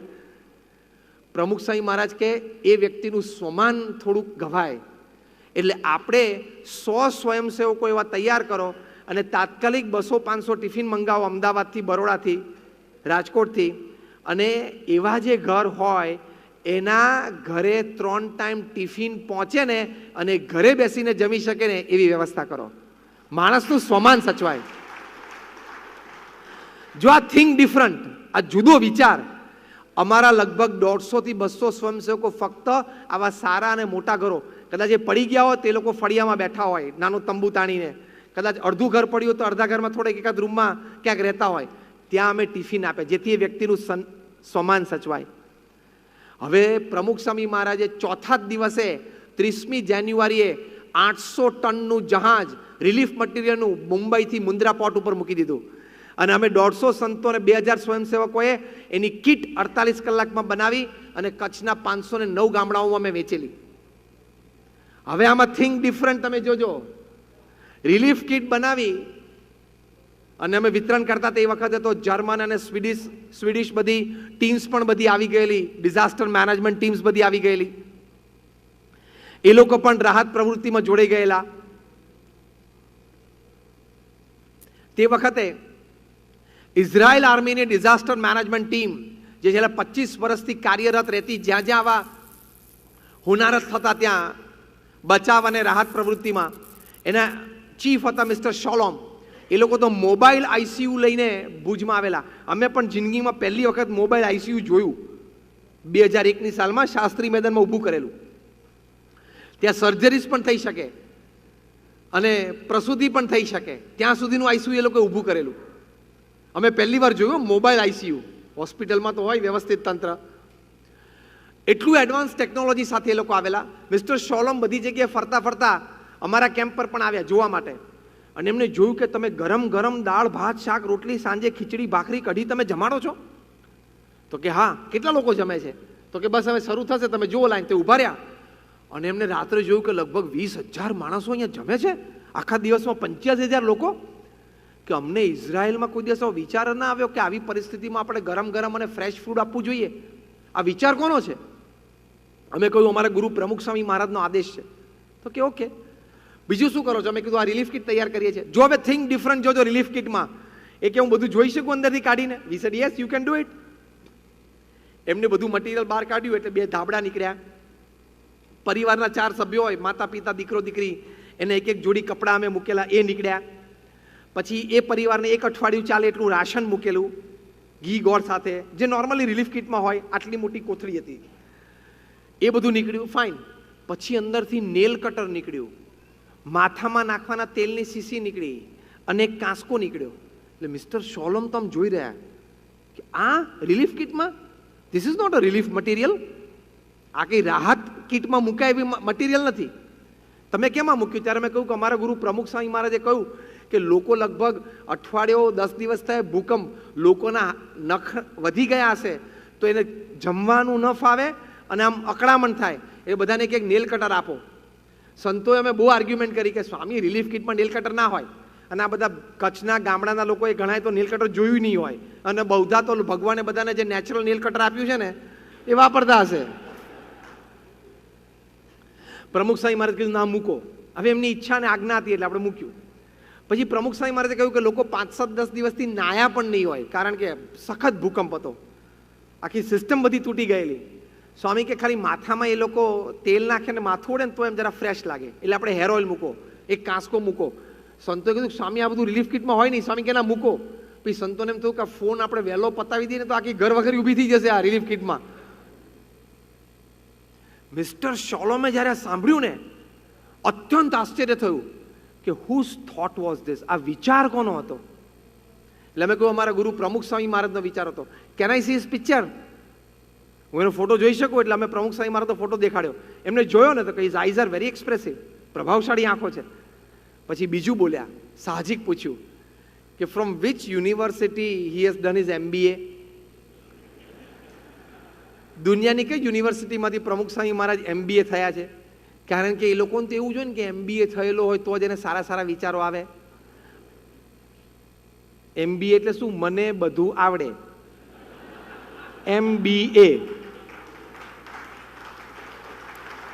એટલે એમ થાય કે MBA થયો તો only he can deliver good thoughts, only he can create something. અમે કીધું પ્રમુખ સ્વામી મહારાજ તો 5 ધોરણ ભણેલા છે. એમને અત્યંત આશ્ચર્ય લાગ્યું અને એક અદ્ભુત વાક્ય બોલ્યા, જો થિંક ડિફરન્ટ બે ડિફરન્ટ અહીંયા આવે છે. મિસ્ટર શોલમ બોલ્યા કે અમે 25 વર્ષથી ડિઝાસ્ટર મેનેજમેન્ટ ટીમ કરી છે, આવા વિચારો અમને કોઈ દિવસ નથી આવ્યા. એટલા માટે કે અમે ફક્ત બુદ્ધિ લડાવીએ છીએ. આ વિચાર જે વ્યક્તિને આવ્યા છે એ હૃદયથી લોકોને મદદરૂપ કરવાની ભાવના રાખે છે. જેને હૃદયથી મદદરૂપ થવાની ભાવના હોય ને એને જ આવા વિચારો આવે કે હું હજી વધારે આપું, હું હજી વધારે આપું, હું હજી વધારે આપું.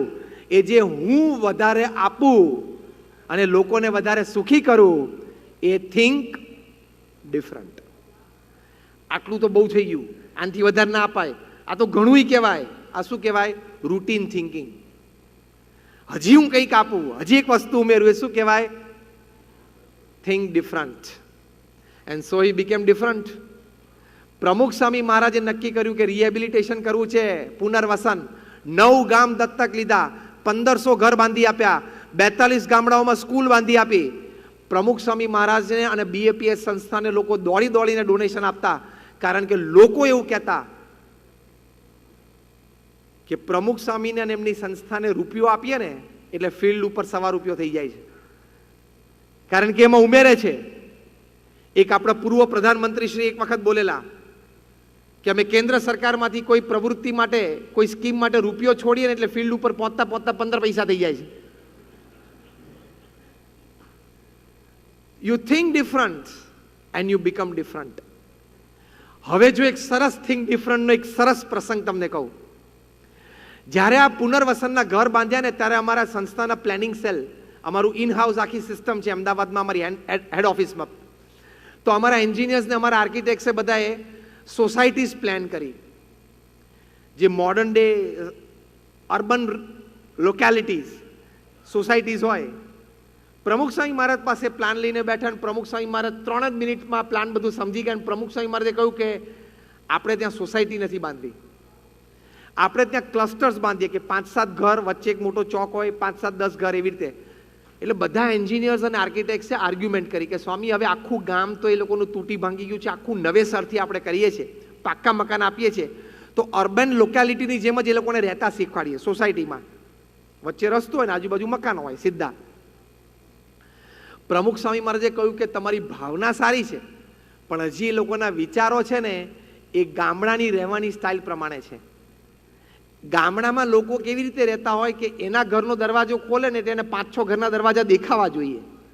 વચ્ચે એક ચોક હોય ને ત્યાં પુરુષોના ટાઈમે, મહિલાના ટાઈમે આવે, બેસે, વાતો કરે, કંઈક ઘરકામ કાઢે. એ લોકોનું એ જનજીવન છે. એટલે તમે લોકો સોસાયટી બનાવશો ને તો એ લોકોને રહેવું ગમશે નહીં. એ લોકોને ગામડાની પદ્ધતિથી જ રહેવું ગમે. અમારા એન્જિનિયર્સ, ડોક્ટર્સને અમારા વડીલ સંતોએ એટલે આર્કિટેક્ટ્સ અને વડીલ સંતોએ આર્ગ્યુમેન્ટ પણ કરી કે સ્વામી હવે એ તો ધીમે ધીમે શીખી જાય, એને ટેવ પડી જાય. સ્વામી કે આપણે પાક્કું મકાન વ્યવસ્થિત આપવાનું, બધી ફેસિલિટી આપવાની, પણ બનાવવા છે તો ક્લસ્ટર જ. પ્રમુખ સ્વામી મહારાજ તો બહુ આગ્રહ જોયો એટલે બધાએ કીધું સારું સ્વામી આપણે ક્લસ્ટર્સ કરીએ. જો આ થિંક ડિફરન્ટ. હા, પ્રમુખ સ્વામી મહારાજે ક્લસ્ટર્સ બનાવ્યા, બધા પ્રેમથી રહેવા ગયા. ઘણી બધી સંસ્થાઓએ ખૂબ પ્રેમથી ત્યાં કામ કર્યું છે, અન્ય સંસ્થાઓએ પણ ખૂબ સારું કામ કર્યું છે, અમે નજરે જોયું છે. અમે જે એક ગામ કર્યું, ફોર એક્ઝામ્પલ 9માંથી એક ગામ અમારું ઉખડમોરા હતું, ભુજથી નજીક જ જાય. ત્યાં અમે આ ગામ બાંધ્યું, બધા પ્રેમથી રહેવા આવ્યા. અમારા ગામની બાજુમાં જ એક બહુ જ મોટી આંતરરાષ્ટ્રીય કક્ષાની સંસ્થા, એમણે પણ ગામ બાંધ્યું, પણ એમણે આ સોસાયટીઝ બનાવી. તો આજે પણ એ ગામ આખું ખાલી છે, કોઈ રહેવા નથી ગયું અને એ ગામના લોકો ગામની તળેટીમાં એ તળની જમીનમાં ઝૂંપડા બાંધીને રહે છે, કારણ કે એ લોકોને રહેણી કેણી કેવી ફાવે? ક્લસ્ટર સિસ્ટમ જ ફાવે. તો આજે પણ એ પાક્કા મકાનોનું આખું ગામ ખાલી છે. જો you think different. Pramukh Swami મહારાજ 18,000 ગામડાઓમાં ફર્યા એટલે જનજીવનનો ધબકાર એ પોતે જાણતા હતા કે લોકોને કેવી રીતે ફાવે ને ગમે. તો જુદું વિચાર્યું તો જુદું થઈ ગયું. એવી જ રીતે તમારા વ્યવહારમાં, કામમાં એક બીજી પણ વાત જુદી અને ઊંચી વિચારવાની કે સરકારશ્રીએ જીએસટી મૂક્યું છે, તો એમાં જુદું અને ઊંચું એ વિચારવાનું કે મારે એને પ્રામાણિક રહેવાનું. દેશના વિકાસમાં હું પણ એક હિસ્સો છું. મારી એક નાની પ્રવૃત્તિ એક નાના ખૂણામાં એ દેશના વિકાસ માટે અત્યંત અગત્યની છે. તેવા વિચાર સાથે હંમેશા દેશને અને દેશની તમામ પ્રક્રિયાને આપણે વફાદાર રહેવાનું એ નાગરિક તરીકે આપણી જવાબદારી છે. આ એક ઊંચો વિચાર છે, એ દરેકે આપણે કરવો જોઈએ. હું ઘણી વખત હસતા હસતા કહું છું કે તમે જીએસટી વ્યવસ્થિત ભરશો ને તો ભગવાનની કૃપાનો પણ જીએસટી તમારી ઉપર આવશે. You pay GST and you will be graced by GST. એટલે શું ખબર છે? જીએસટી એટલે ગુડ્સ એન્ડ સર્વિસીસ ટેક્સ. તમે ભરશો ને એટલે ભગવાનની કૃપા પણ જીએસટી, ગોડ સેવ ટેન્શન, જીએસટી. તમારું ટેન્શન ભગવાન ઓછું રાખશે, મિટાવી દેશે, કારણ કે તમે વ્યવસ્થિત જીએસટી ભર્યો, પછી ટેન્શન રાખવાની જરૂર નહીં ને. આ તો વ્યવસ્થિત ભર્યો ના હોય ને બહુ કેશ ભેગી કરો એટલે ક્યાં ગોઠવવું ને ક્યાં રાખવું, પાછું 15 દાડે ફેરવવું ને બધું, એની ઉપાધિ બહુ હોય છે. ઘણા બધા આમામ કરવા માંડે. એટલે તમે ગુડ્સ એન્ડ સર્વિસીસ ટેક્સ વ્યવસ્થિત ભરો એટલે ભગવાનની grace, GST, God saves tension, ભગવાન તમારું બધું ટેન્શન કાઢી નાખે, પછી કારણ કે રહે જ નહીં. તો વ્યવહાર સંબંધી અને કાર્ય સંબંધી આ શ્રેષ્ઠ વિચારો, ઊંચા વિચારો અને જુદા કંઈક વિચારો હંમેશા કરવા. તો એનાથી તમારાથી કંઈક જુદું સર્જન થશે, તમે વ્યક્તિ પણ કંઈક જુદા બનશો. એવી રીતે તમારા સંબંધોમાં પ્રમુખ સ્વામી મહારાજ 1984ની સાલમાં બેલ્જિયમ હતા. ડોક્ટર શાહના ઘરે એમનો ઉતારો હતો. એમને સાહજિક પૂછ્યું કે સ્વામી, અમે જે વ્યક્તિઓના સંપર્કમાં આવીએ, વ્યક્તિ સાથે કંઈક કામ કરીએ, એના કંઈક અવગુણ દોષ અમને દેખાય, કુ આદતો અમને દેખાય, પછી એ વ્યક્તિને કાયમ અમે એવી રીતે જ જોઈએ છે કે આ પેલો અને આ આવો. 10 વર્ષ પછી પણ એ વ્યક્તિને કોઈ સારી વાત અમને કરે ને કે આ વ્યક્તિએ કામ સારું કર્યું, તો તરત આપણે શું બોલીએ? એ બધી વાત બરોબર, પણ તને એક જૂની વાત ખબર નથી. હવે કરનારો તો ભૂલી ગયો, પણ તે તારા મગજમાં સાચવ્યું એ કેવું કહેવાય? તમે તો આટલા બધા વ્યક્તિઓ સાથે કામ કરો છો, ખોટી આદતોથી માંડીને એના સ્વભાવ પ્રકૃતિ તમને ખબર હોય, તમારી પાસે નિષ્કપટતા હોય, તમને ખબર હોય એ વ્યક્તિના દોષ, પણ તમે દરેકની સાથે પ્રેમથી રહી શકો છો, દરેક સાથે સુમેળે પ્રવૃત્તિ કરી શકો છો અને દરેક સાથે હસતા હસતા તમે જીવન જીવો છો. એનું શું કારણ છે? સી નાઉ, થિંક ડિફરન્ટ. બહુ શાંતિથી સાંભળજો. દરેક વ્યક્તિ જે આપણા જીવનમાં આપણી સાથે નાના મોટા પ્રમાણમાં છે, ઓછા વત્તા સમય માટે છે, એ દરેક વ્યક્તિ સાથે આપણે હળી મળીને આનંદથી રહી શકીએ, હસતા મોઢે સમય પસાર કરી શકીએ અને ક્યારેય વ્યક્તિ અને સંબંધો માટે ઉદ્વેગ, કંટાળો, હતાશા ન આવે, એની માટે થિંક ડિફરન્ટ. પ્રમુખ સ્વામી મહારાજે સરસ વિચાર આપ્યો. પ્રમુખ સ્વામી મહારાજે કહ્યું કે જે વ્યક્તિ તમારા જીવનમાં છે, પતિ પત્ની રૂપે હોય, સંતાનો રૂપે હોય, કોઈક સગાવાલા નિમિત્તે હોય, એવા 2, 5, 15 સારા મિત્રો હોય, કે જે વ્યક્તિઓ તમારા જીવનમાં છે, જે આ જીવન તમારા જીવનમાં સંબંધ કે કામના સ્વરૂપે રહેવાના જ છે, એ નક્કી જ છે.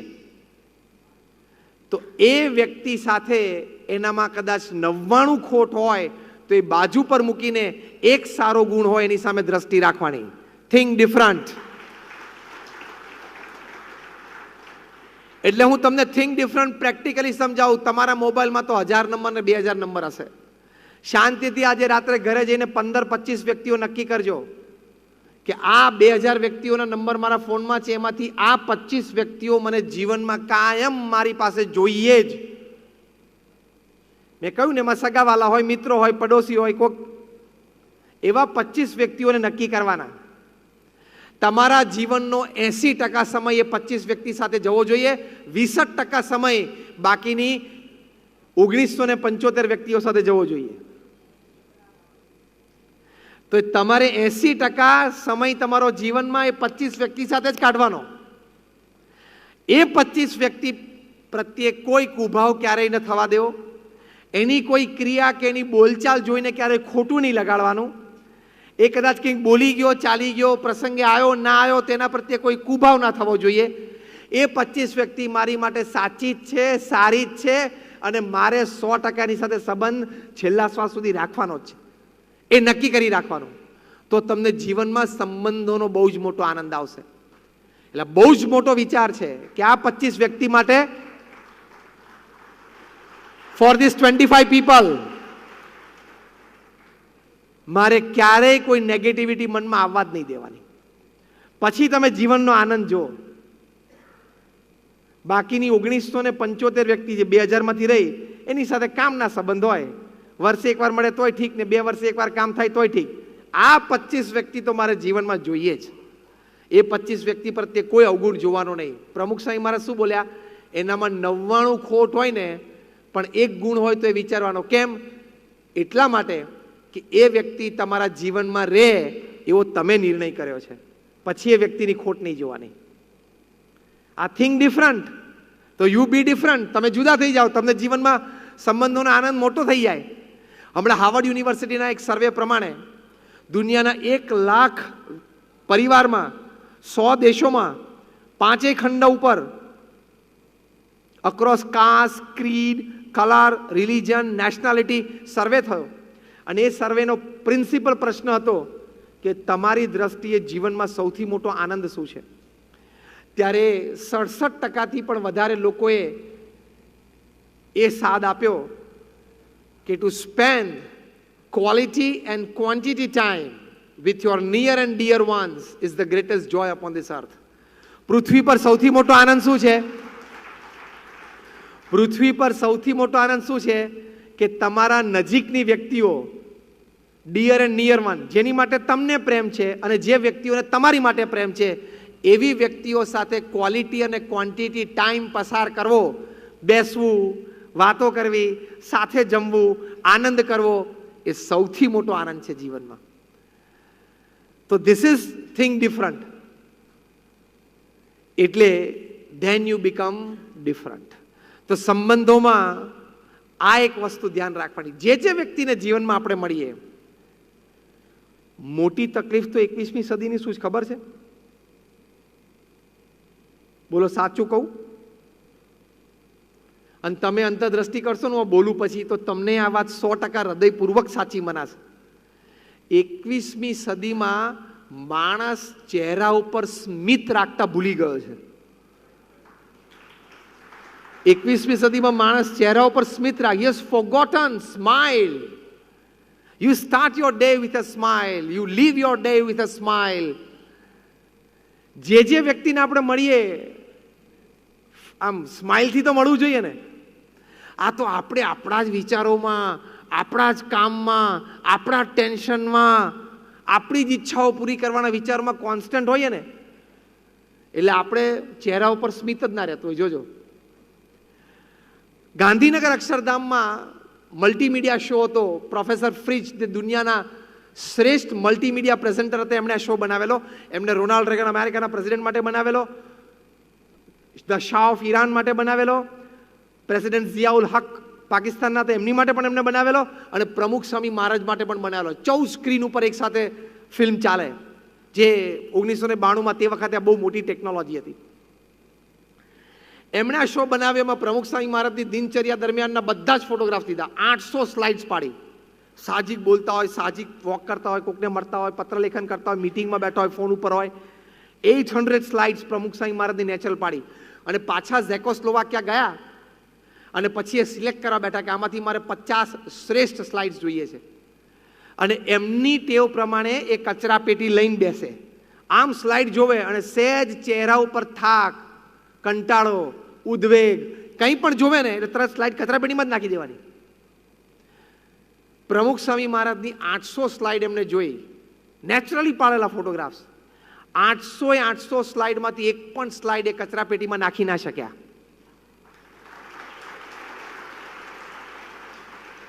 The smile on the face. એક પણ ના નાખી શક્યા. એમને બહુ જ આશ્ચર્ય થયું કે હવે મારે જે ખાલી 50 લેવી છે કેવી રીતે લેવી. એમણે આવીને વાત કરી કે મેં Ronald Reagan, president of America, president Ziaul Haq Pakistan, the Shah of Iran, આ બધાના પણ મેં મલ્ટીમીડિયા શોઝ બનાવ્યા છે.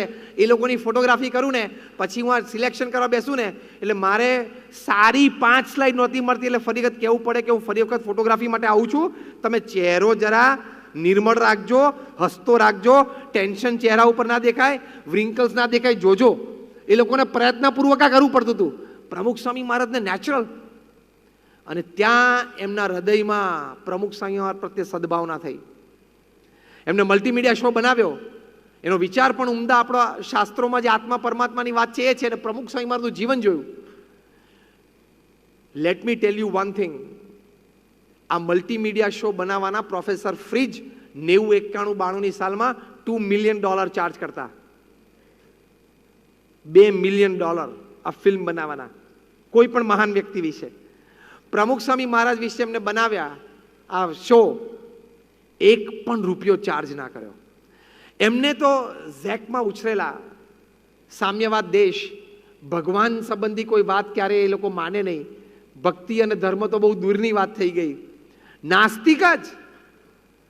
પણ એમના અંતરમાં પ્રમુખ સ્વામી મહારાજ પ્રત્યે સદભાવ થયો કે આ વ્યક્તિ, એના ચહેરા ઉપર સતત આનંદ અને સ્મિત એટલા માટે છે કે એનું હૃદય હંમેશા સદવિચાર અને સદભાવનામાં રહેલું છે. આ થિંક ડિફરન્ટ. હૃદયને કાયમ સદભાવના અને સદવિચારમાં રાખવું ને એ થિંક ડિફરન્ટ. તમે રાખશો ને, તમારે ધંધો ગોતવા નહીં જવો પડે, તમારે ક્લાયન્ટ ગોતવા નહીં જવા પડે. People will come to you, work will come to you, resources will come to you if you have a clean heart. તમારું હૃદય ચોખ્ખું હોય ને, એમનેમ લોકોને તમારી સાથે ધંધો કરવાનું મન થશે. This is thing different.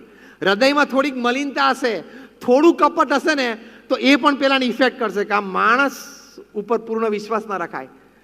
અને તમે ઘણા કોઈક વ્યક્તિને મળ્યા હશો, તમે પણ એવા 2-5ને ઓળખતા હશો કે તમે એમ કહી શકો કે આ વ્યક્તિ અડધી રાત્રે મને એની પર વિશ્વાસ છે. એવા તમે પણ 2-5ને ઓળખતા હશો બધા. એનું હૃદય ચોખ્ખું છે. જ્યારે ગુજરાત સમાચારના દેવેન્દ્રભાઈ પટેલે પ્રોફેસર ફ્રિજનો ઇન્ટરવ્યુ લીધો 1992માં, ત્યારે એમને પૂછ્યું કે તમે કેમ આ $2 મિલિયન ફી જતી કરી? ત્યારે એમણે આ કહ્યું.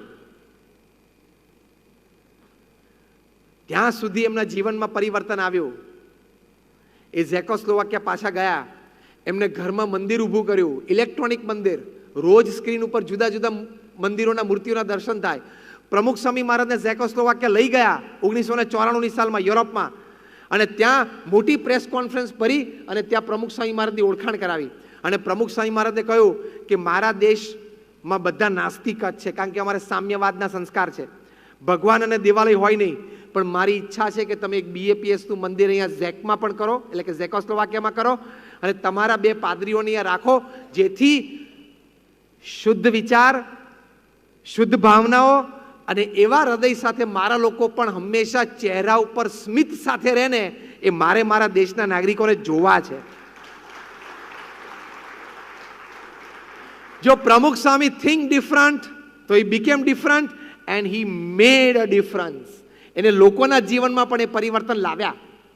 આટલા નાસ્તિક, આવા મોટા વૈજ્ઞાનિક, આવા એક વિશ્વ પ્રસિદ્ધ વ્યક્તિ એ પ્રમુખ સ્વામી મહારાજના એક સંપર્કમાં આસ્તિક થઈ ગયા, શ્રદ્ધાળુ થઈ ગયા. કેમ? Think different, be different. તમે ખાલી પોતે જુદા ના થાવ, તમે પરિસ્થિતિ પણ જુદી નિર્માણ કરી શકો. ખાલી પરિસ્થિતિ નહીં, સામેવાળી વ્યક્તિનું પણ આખું કલેવર જુદું બનાવી શકો. એટલી તાકાત એમાં રહેલી છે. It becomes a big difference. તો કોઈ પણ વ્યક્તિને મળો ને ત્યારે પ્રેમથી મળવું, સ્મિતથી મળવું, એમાં ક્યાં કંઈ લઈ લેવાનું છે અને દઈ દેવાનું છે? એમાં કંઈ દઈ દેવાનું તો છે જ નહીં. પણ આખી જિંદગી આપણે વિચારશું સવારથી ઉઠીને લઉં, લઈ લઉં, લઉં, લઈ લઉં. એકવાર ચોમાસામાં એક કાકા લપસી ગયા અને કાદવમાં પડ્યા, લાકડી પડી ગઈ બાજુમાં, મોટી ઉંમરના હતા, તે બિચારાથી બેઠા ના થવાય. તે બાજુમાંથી એક યુવાન પસાર થયો. એટલે યુવાને કીધું, કાકા હાથ આપો. કાકા હાથ જ ના આપે. થોડી વાર રહીને પછી થિંક ડિફરન્ટ, એને જુદો વિચાર આવ્યો કે કાકા લો મારો હાથ, તો તરત પકડી લીધો. ટેવ પડી ગઈ હતી ને સવારથી, લઈ લઉં, કાકા લો મારો હાથ. કાકા તરત, અલ્યા તું પડેલો છું, કાદવમાં છું, ઊભો કરવા માટે તારી સાથે હાથ લંબાવે છે, પણ પાછો ભાષામાં પેલું વાપરેલું કે લાવો તમારો હાથ. આપું તો કાંઈ જ નહીં, મારો હાથે ના આપું, તને અત્યારે ના આપું.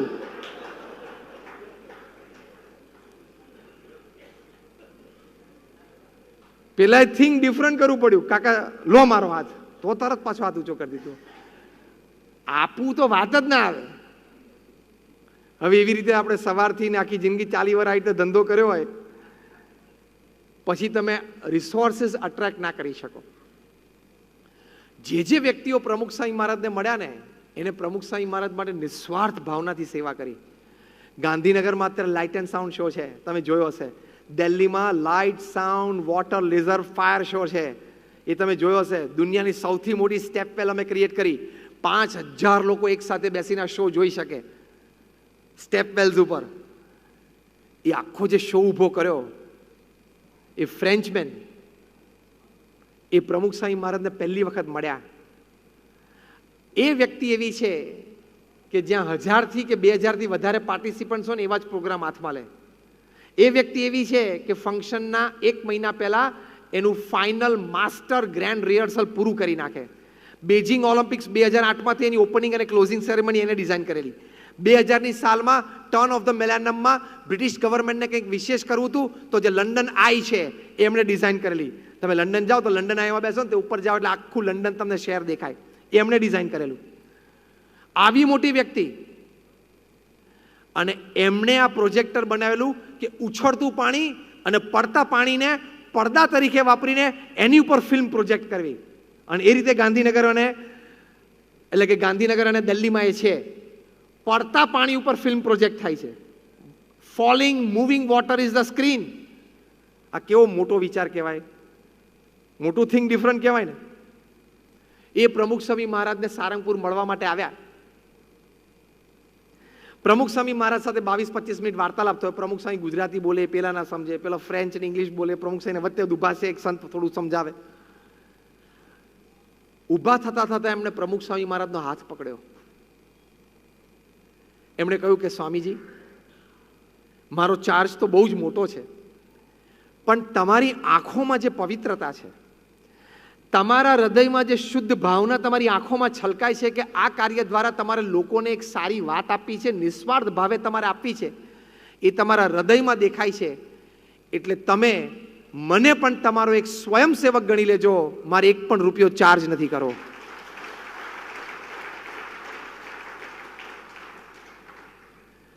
પ્રમુખ સ્વામી ડિફરન્ટ થઈ ગયા. કેમ? એમના વિચારો આવા હતા. એટલે કરોડો નહીં, અબજો રૂપિયાની ફી એમણે જતી કરી દીધી. પ્રમુખ સ્વામી મહારાજને ખાલી એકવાર મળીને આવા તો સેંકડો અનુભવો અમને થયા છે. કારણ કે આવી જીવન ભાવનાથી, આવા પવિત્ર વિચારોથી કોઈ પણ વ્યક્તિ રહેતી હોય તો એની કક્ષા કંઈક જુદી જ થઈ જાય. એટલે હંમેશા if you think different, if you express your self in a different way, you become different. ખાલી તમે જુદા બનો એવું નહીં, પરિસ્થિતિ પણ જુદી અને ઊંચી બને. સામેવાળી વ્યક્તિના હૃદય પર પણ આવા સ્પંદનો ઊભા થાય. એટલે હંમેશા આવા વિચારોથી, આવી ભાવનાઓથી આપણે રહેવું, તો એનાથી આપણને આનંદ, આપણી પ્રગતિ, અન્યને પણ આનંદ અને અન્યની પણ પ્રગતિ. હવે છેલ્લી વાત તરફ આપણે જઈએ છીએ. તમારા જીવનમાં જ્યારે શોક આવે, આઘાત આવે, પછડાટ આવે, અપમાન થાય, તે વખતે શું જુદો વિચાર કરવાનો? સામાન્ય વ્યક્તિ શું વિચાર કરે કે આણે મારું અપમાન કર્યું ને, હવે હું જોઈ લઈશ. આ રૂટીન વિચાર. જીવનમાં કંઈક આઘાત આવે ને એટલે ડિપ્રેશનમાં જતો રહે. આ રૂટીન વિચાર. જીવનમાં મોટી અસફળતા આવે એટલે કે નિષ્ફળતા આવે તો હવે મારાથી આ નહીં થાય એવો વિચાર લઈને બેસી જાય, એ રૂટીન વિચાર. પણ થિંક ડિફરન્ટ, જ્યારે અપમાન થાય, પ્રતિકૂળ પરિસ્થિતિ ઊભી થાય, જ્યારે જીવનમાં સેટબેક આવે, ફોલ અને ફેલિયર આવે, શોક આવે, ત્યારે શું વિચારવાનું? એ પણ આવા મહાપુરુષો પાસેથી શીખવાનું. થોમસ આલ્વા એડિસન, જેને આપણને ઇલેક્ટ્રિસિટીની લાઇટ આપી, એક દિવસ રાત્રે આગ લાગી હશે, સવારે એમને સમાચાર એમના પડોશી આપ્યા કે તમારી આખી ફેક્ટરી બળીને ખાક થઈ ગઈ. એ સ્થિર રહ્યા, બ્રશ કરતા કરતા ત્યાં પહોંચ્યા, ઘરેથી ચાલતા ચાલતા ત્યાં કારખાને, નાનો એનો 5 વર્ષનો દીકરો તો એની આંગળીએ લઈને, અને જોયું કે રાખનો ઢગલો થઈ ગયો. સ્થિર રહ્યા. નાના બાળકને કહ્યું કે જા તારી માતાને બોલાઈ આવ, એને થોડી ઘણી રખ્યા જોઈ છે વાસણ ઉટકવાની, પણ આટલો રખ્યાનો ઢગલો એને પણ જિંદગીમાં ક્યારેય જોયો નહીં હોય, લાવ દેખાડું. કેટલી સ્થિરતા કહેવાય માણસને. તો નાનો છોકરો તો ઘરે જઈને મમ્મીને બોલાવે, પપ્પા બોલાવે છે ના, અને એમના પત્ની જોયું કે આપણી ફેક્ટરી બળી ગઈ, અને એ તો લગભગ આઘાતમાં આવીને પડી જ ગયા. થોમસ આલ્વા એડિસને એમના પત્નીનો હાથ પકડીને એમને બેઠા કર્યા, સ્થિર કર્યા, અને પછી એ રાખના ઢગલા સામે જોઈને અદ્ભુત વાક્ય બોલ્યા, જે ઇતિહાસમાં કંડારાઈ ગયું. જો થિંક ડિફરન્ટ. આપણે હોઈએ એ વખતે તો હું તો મરી ગયો, હવે પતી ગયો, મારું નસીબ જ આવું છે, હવે 10 વર્ષથી બેઠા નહીં થઈએ. કોઈ પણ માણસને આ રૂટીન વિચારો છે. અને અત્યારે તો ઇન્સ્યોરન્સ કેટલો આવશે, ઇન્સ્યોરન્સ કેટલો છે, એવા બધા વિચારો. જે કંઈ શરૂ થાય એ શરૂ થાય. Thomas Alva Edison think different. એમને કંઈક જુદું વિચાર્યું. એ એટલી મોટી રાખના ઢગલા સામે જોઈને એમણે વિચાર કર્યો. પછી ઉપર જોયું ભગવાન તરફ. પહેલું વાક્ય બોલ્યા, થેન્ક ગોડ. ભગવાન તમારો આભાર. શું માણસનું કલેજું કહેવાય. Think different. ભગવાન તમારો આભાર. બીજું વાક્ય બોલ્યા, for burning down all my mistakes. મારી જે કંઈ ભૂલો હતી ને એ તમે સળગાવી દીધી ને, એટલે તમારો આભાર.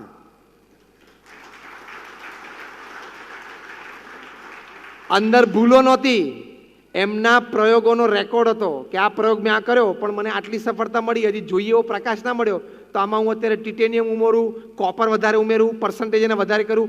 એ પ્રયોગનો રેકોર્ડ હતો.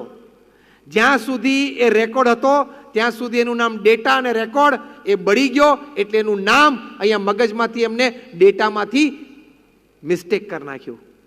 આજે ચાવી ટાઈમે ફરવી ને એ થિંક ડિફરન્ટ.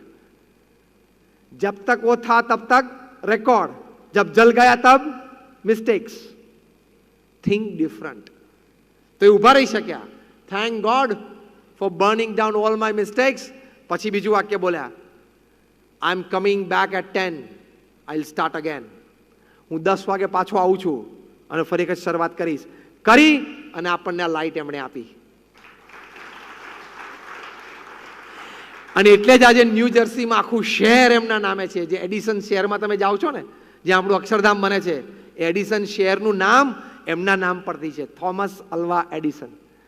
પ્રમુખ સ્વામી મહારાજને લંડનમાં મંદિર બાંધવું હતું, ભવ્ય મંદિર, જ્યાં ભારતીય સંસ્કૃતિ અને ભારતીય પરંપરાની તમામ પ્રકારને પ્રદર્શન દ્વારા ત્યાંની પ્રજાને અને આપણી પણ પ્રજા જે ત્યાં ઉછરી હોય એ લોકોને માર્ગદર્શન, પ્રેરણા મળે. એની માટે હેરો નામના એક વિસ્તારમાં અમે મોટી જમીન લીધી. આ હું 91, 92, 93ની સાલની વાત કરું છું. લોકલ રેસિડન્સે અમારી સામે કેસ કર્યો કે આ લોકો રાત્રે 12 વાગ્યા સુધી ઢોલ વગાડશે, નગારા વગાડશે અને અમારું પ્રાઇવેસી અને અમારી શાંતિ ડિસ્ટર્બ થશે. અલ્યા ભાઈ, એવું નથી કરવાના, અમારે ટાઈમ નથી એટલો રાત્રે 12 વાગ્યા સુધી મંજીરા ખકડાવવાનો. પણ કેસ કર્યો એટલે કેસ ચાલ્યો. એ લોકોએ વકીલ રોક્યો, અમે લોકોએ વકીલ રોક્યો. અને પશ્ચિમમાં, યુરોપિયન અને અમેરિકન કન્ટ્રીઝમાં લીગલ પ્રોસિજરના ભાગરૂપે એક સિગ્નેચર કેમ્પેન હોય છે કે સહીઓ ઉઘરાવવાની બે પાર્ટીએ, કે કેટલા લોકો તમારા વિસ્તારના તમારી સાથે છે. એ લોકોએ પણ કરી, અમે પણ કરી. પણ સ્વાભાવિક છે, એ લોકો સ્થાનિક હતા, એ લોકોનો દેશ હતો, એ લોકોનું નેબરહુડ હતું, વિસ્તાર, એ લોકોની સિગ્નેચર અમારી કરતાં વધારે થઈ. એટલે કોર્ટે એના આધારે ડિસિઝન આપ્યું કે અહીંયા BAPS આ જમીન ઉપર મંદિર ન બાંધી શકે. ફાઇનલ જજમેન્ટ આવી ગયું. ત્યાંથી અમારા ટ્રસ્ટીઓએ પ્રમુખ સ્વામી મહારાજને ફોન કર્યો કે સ્વામી, આપણે કેસ હારી ગયા. અને આપણાથી હવે એ જમીન ઉપર કોઈ બાંધકામ નહીં થાય. શોક, સેટબેક. અમારા વડીલ સંત પૂજ્ય વિવેક સાગર સ્વામી સામે જ ઉભા હતા, સાક્ષી. પ્રમુખ સ્વામી મહારાજના ચહેરા ઉપર એક લકીર ફરી નહીં. પ્રમુખ સ્વામી મહારાજ બોલ્યા પહેલું જ વાક્ય, જેવી ભગવાનની ઈચ્છા.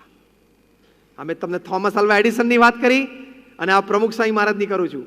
મહાન પુરુષોને શોક આવે, ઝાટકો આવે, જીવનમાં નિષ્ફળતા મળે ત્યારે પહેલું કામ એ લોકો એ કરે કે પોતાની જાતને સ્થિર કરી નાખે. પહેલું કામ આ કરવાનું. તમે બે બાકડા થઈ જાઓ, રઘવાયા થઈ જાઓ, કંઈક કરી બેસો તો એક નુકસાન આવ્યું છે અને બીજું નુકસાન શરૂ થાય. દે થિંક ડિફરન્ટ કે પહેલા હું મારી જાતને સ્થિર કરી દઉં, મારી સ્થિરતા હું આઘાતમાં પણ નહીં ગુમાવું. આ થિંક ડિફરન્ટ, થિંક બિગ. પ્રમુખ સ્વામી મહારાજ બોલ્યા કે જેવી ભગવાનની ઈચ્છા. પછી બીજું વાક્ય બોલ્યા કે આપણે તો આપણો પુરુષાર્થ કરી લીધેલો, હવે ભગવાનની જેમ ઈચ્છા આપણને માન્ય છે. કેટલી સ્થિરતા. અને ત્રીજું વાક્ય બોલ્યા જે પ્રમુખ સ્વામી મહારાજ બોલ્યા કે મંદિર તો આપણે કરવું જ છે અને કરીશું જ, બીજી જગ્યા શોધવાની ચાલુ કરી દો.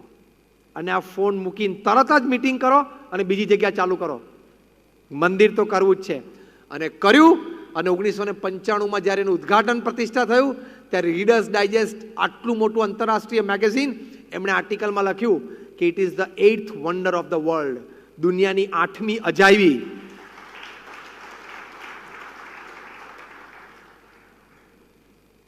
કારણ કે આરસ ને પથ્થર ને બધું યુરોપથી કંડલા આવતું હતું. કારણ કે આપણો આરસ ને પથ્થર ત્યાંનો બરફ સહન ના કરી શકે, ફાટી જાય. ત્યાંથી તમારે લાવવું પડે કંડલા. કંડલાથી રાજસ્થાન જાય, ઘડાય, પાછું કંડલા આવે, પાછું શિપમેન્ટ જાય. અત્યારે આપણે વાત કરીએ છીએ, પણ આજથી આ 35 વર્ષ પહેલા પ્રમુખ સ્વામી મહારાજે મેક ઇન ઇન્ડિયા પ્રોજેક્ટ કરેલો. આ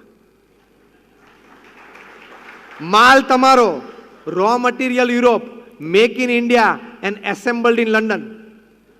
કહેવાય ને માસ્ટર સ્ટ્રોક. 26,000 પીસીસથી બનેલું છે લંડનનું મંદિર, જિગ્સો પઝલ જેવું. 2 પીસ પણ બગડ્યા નથી. આ માસ્ટર સ્ટ્રોક કહેવાય. Row material Europe, make in India અને એસેમ્બલ્ડ ઇન લંડન. તો થિંક ડિફરન્ટ. સેટબેક તો આવશે, જીવનમાં આઘાત તો આવશે, પ્રશ્નો તો આવશે, નિષ્ફળતાઓ તો આવશે. પણ એમાં તમે હારી જાઓ, થાકી જાઓ, બેસી જાઓ, પાછા પડી જાઓ, રોવા માંડો, તણાવમાં આવી જાઓ તો તમે જીવન હારી જશો. કાયમ એમ નહીં વિચારવાનું કે મારી સાથે જ આવું થાય છે. થાય, ઇટ હેપન્સ. જીવનમાં આ વિચાર રાખવાનો, think different. A pat is also necessary and a slap is also necessary. જીવનમાં પ્રશંસા પણ જોઈએ અને શિક્ષા પણ જરૂરી છે. તો એક સારો દિવસ હોય ત્યારે આનંદ કરી લેવાનો, ખરાબ દિવસ આવે ત્યારે કંઈક શીખી લેવાનું, ફરી વખત આવું નહીં કરવાનું. બીજું શું? આટલું જ વિચારવાનું છે. This is called think different. ખરાબ દિવસ આવે ત્યારે રો તો એ રૂટીન થિંકિંગ. ખરાબ દિવસ આવે ત્યારે એમ વિચારો. ઘણા પ્રકારના ડિફરન્ટ વિચારો છે જેમાંથી તમે બહાર આવી શકો. એમાં એક આ વિચાર, ખરાબ દિવસ છે કંઈક શીખી લેશું, ખરાબ દિવસ છે ધીસ ટુ વિલ પાસ, એ પણ એક સરસ વિચાર છે. આ ખરાબ દિવસ પણ એક દિવસ પસાર થઈ જશે અને થઈ જાય છે. તો તમે સ્થિર રહી શકો. તો આ થિંક ડિફરન્ટ કહેવાય. આવી થિંક ડિફરન્સથી તમે સ્થિરતા રાખી શકો, તમે હંમેશા આનંદમાં રહી શકો અને એ જ આપણા જીવનની મોટી સફળતા છે. કોક તમારું મોઢા ઉપર અપમાન કરે.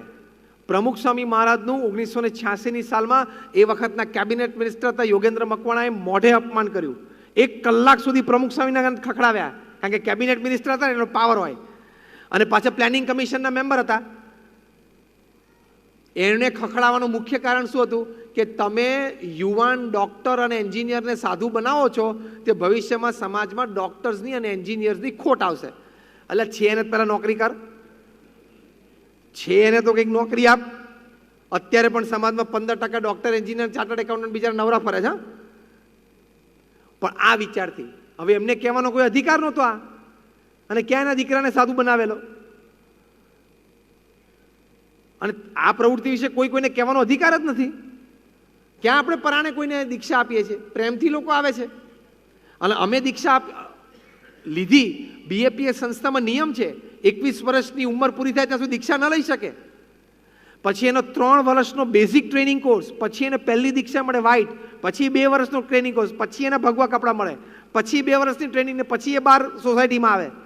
ઓર્ગેનાઇઝ સિસ્ટમ છે. અને માતા અને પિતા બંને રજા ફોર્મ એટલે પરમિશન ફોર્મ ઉપર સાઇન કરે તો જ દીક્ષા મળે. કદાચ પિતા સાઇન કરે માતા એમ કે મારે મારા દીકરાને રજા નથી આપી તો પ્રમુખ સ્વામી મહારાજને બીએપીએસ સંસ્થાને દીક્ષા ન આપે. બહુ સિસ્ટમેટિક છે ઓર્ગેનાઇઝેશન, હેફેઝર નથી. કોઈક ભાગી ગયો, કોઈક ગુમ થઈ ગયો અને અહીંયા આવીને ભગવા કપડા પહેરલે બીએપીએસમાં ના ચાલે.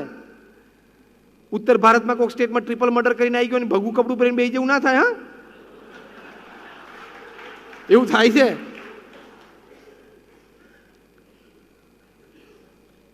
એટલે આવું એમણે 1 કલાક સુધી અપમાન કર્યું. અમારા વડીલ સંત પૂજ્ય વિવેક સાગર સ્વામીને રોકવા ગયા. પ્રમુખ સ્વામી મહારાજ કે એમને બોલી લેવા દો, એમના મનમાં વરાળ છે ને કાઢી લેવા દો.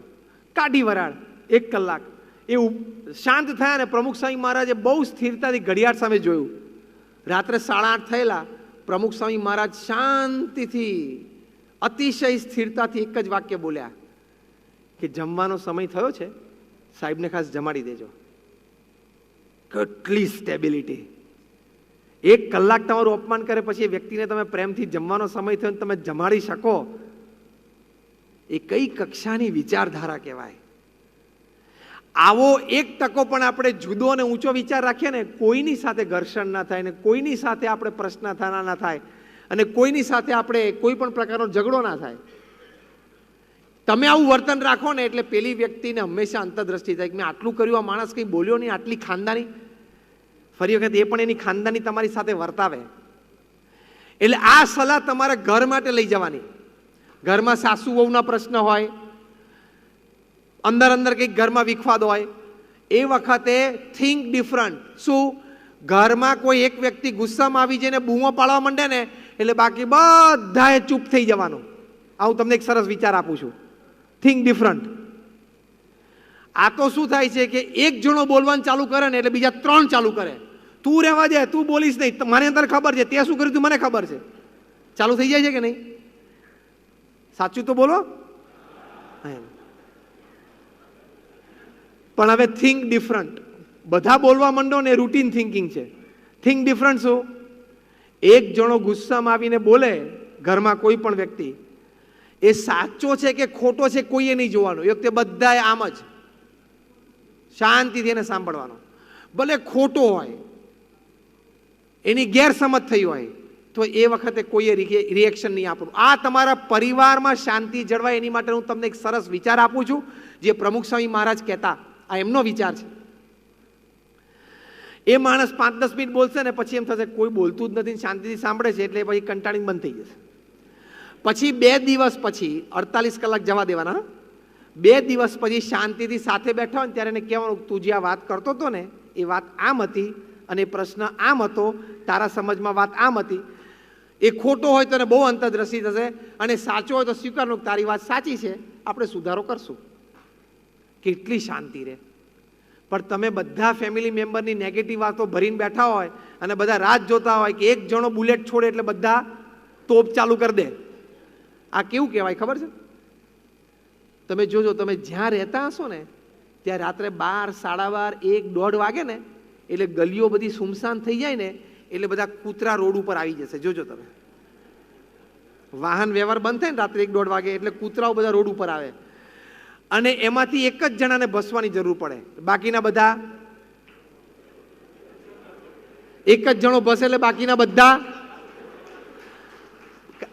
એક જણો કેમ ભસ્યો, કયા કારણથી ભસ્યો એ બાકીનાને કોઈને ખબર નથી હોતું. હા, વાત સાચી ખોટી? બાકીના 15 કૂતરાને કાંઈ ખબર નથી પડતી કે આ કેમ ભસ્યું. એને એટલું જ એક જણો ભસ્યો એટલે આપણે બસ આટલું યાદ રાખજો જે બોલ્યા એ. પછી એક કૂતરું ક્યાંક દોડશે ને સ્પીડમાં, સામાન્ય દોડતું હશે ને તો કોઈની પાછળ નહીં જાય, પણ જો એ કૂતરું સ્પીડમાં દોડ્યું ને તો બધા કૂતરાની પાછળ પાછળ દોડશે. કેમ કે આ દોડ્યું ને એટલે ત્યાં કંઈક હશે, તે કંઈ જોયું નથી, તને ખબર નથી, તું શું કામ દોડે છે? એટલે આ માનસિકતા પછી ફ્લેટમાં 10મા માળ સુધી જાય છે દિવસ દરમિયાન. ખબર પડી? આ જે માનસિકતા છે ને રાત્રે 1:30 વાગ્યાની પ્રાણીઓની, એ માનસિકતા ચડતી ચડતી ચડતી સવારે 10 વાગ્યા સુધી તો 10મે માળે ચડી જાય છે, અને મુંબઈઓ તો 25 ને 50મા માળે ચડી જાય છે. શું કે એક જણો બોલે એટલે બાકી બધાએ બોલવાનું ચાલુ કરી જ દેવાનું. એક જણો થાળી પછાડે એટલે બીજા 2 જણાએ પછાડવાની. તો એ શું થયું? રાત્રે 1:30 વાગ્યાની માનસિકતા સવારે 10 વાગે 10મા માળે પહોંચી. પહેલા માળે તો સવારે 6 વાગે પહોંચી જાય. હા, પહેલા બીજા માળવાળા હોય ને તો સવારે 6 વાગે હોય. What I mean to say is, you think different. If somebody is shouting, do you need to shout? કોકે એક બૂમો પાડવાની ચાલુ કરી તો તમારે શું બૂમો પાડવાની? એને કંઈક ગેરસમજ છે, એ ગુસ્સાના આવેશમાં છે, એને કંઈક ઉદ્વેગ છે, એ કંઈક ઠાલવે છે, તો તમે શાંતિથી એને જજ કરો ને. ભગવાને તમને બુદ્ધિ આપી છે, તમને શાણપણું આપ્યું છે. આને કહેવાય થિંક ડિફરન્ટ. તો તમારા ઘરનું વાતાવરણ બી ડિફરન્ટ, શાંતિથી બધા રહી શકે. અને જે વ્યક્તિ ગુસ્સામાં આવીને બોલી ગયો અને ખબર પડે કે બધાએ મને શાંતિથી સાંભળ્યું, હું ખોટો હતો ને મારી ગેરસમજ હતી તોય, તો ફરી એટલોય ભોંઠો પડી જાય ને, બે દાડા સુધી તો કંઈ બોલી ના શકે, અને ફરી વખત એને કંઈક બોલવું હોય ને તો 25 વાર વિચાર કરે. હા, એવી પરિસ્થિતિમાં એને મૂકી દો ને. તો એ હકીકત છે આ. તો આવી રીતે આપણે એક થિંક ડિફરન્ટની વાત છે. આવી રીતે સારા અને ઉમદા વિચારો રાખીએ તો આપણે પણ જુદા થઈ શકીએ, આપણે પણ સારી રીતે જીવનમાં કાર્ય કરી શકીએ. અને પછી તમે એકવાર જુદા થઈ જાઓ આવા વિચારોથી, તમે એકવાર ઊંચા થઈ જાઓ આવા વિચારોથી, પછી તો તમે સાકરનો કટકો. આપણે કંઈક 9:20 થવા આવીએ એટલે છેલ્લી 5 મિનિટમાં પૂરું કરીએ કે પછી તમે સાકરનો કટકો. દરેકને તમારા પ્રત્યે લાગણી થશે, દરેકને તમારા પ્રત્યે પ્રેમ થશે, દરેકને તમારી સાથે કામ કરવું ગમશે, દરેકને તમારી સાથે રહેવું ગમશે. અત્યારે અહીંયા એક પણ કીડી દેખાતી નથી, પણ એક સાકરનો કટકો મૂકીએ તો હમણાં અડધો કલાકમાં 25-50 કીડીઓ ભેગી થઈ જાય ને. સમજો એ કીડીઓ જે ભેગી થાય છે સાકરના કટકાના આકારને જોઈને નહીં. It doesn't have a shape. એ સાકરના કટકાના કલરને જોઈને નથી આવતી, કારણ કે સાકરના કટકાને કોઈ કલર નથી હોતો. એ સાકરના કટકાના ફ્રેગ્રન્સને જોઈને નથી આવતી કીડીઓ. સાકરના કટકાને કોઈ સુગંધ નથી, સાકરના કટકાને કોઈ આકાર નથી, કોઈ રંગ નથી અને કોઈ સુગંધ નથી. છતાં કીડીઓ તણાય છે. એનું કારણ શું? કે એની પાસે ગળપણ છે, અને એનાથી એ વિશેષ ગળપણ સિવાય કાંઈ નથી. ગળપણ છે અને ગળપણ સિવાય કાંઈ નથી. આ વાક્ય યાદ રાખજો. એમ તમારું થિંકિંગ જો ડિફરન્ટ, થિંકિંગ જો હાઈ અને થિંકિંગ અન્ય માટે, એ પણ સુખી, હું પણ સુખી થઉં, હું કંઈક મદદરૂપ થઉં, એવી ભાવના અને વિચારોથી તમે જીવશો ને એટલે તમે સાકરના કટકા. પછી તમારી પાસે રૂપ નહીં હોય ને તોય લોકો ખેંચાશે, તમારી પાસે પૈસા નહીં હોય ને તોય લોકો તમારી પાસે કામ કરવા માટે આવશે, તમારી પાસે કોઈ લૌકિક આવડત નહીં હોય ને તોય લોકોને તમારી પાસે બેસવું ઉઠવું ગમશે.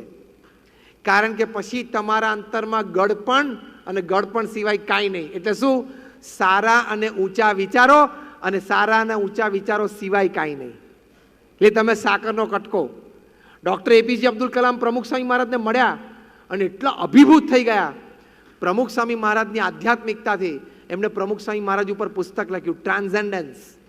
Subtitle my spiritual experiences with Pramukh Swami મહારાજ. પ્રમુખ સ્વામી મહારાજ સાથે મારા આધ્યાત્મિક અનુભવો. એમાં 50મા પાના ઉપર ડૉક્ટર APJ અબ્દુલ કલામે લખ્યું કે Pramukh Swami Maharaj has put me in a geosynchronous orbit. મને ભગવાનના પરિભ્રમણમાં મૂકી દીધો. બીજું વાક્ય લખ્યું કે he has put me in my final position.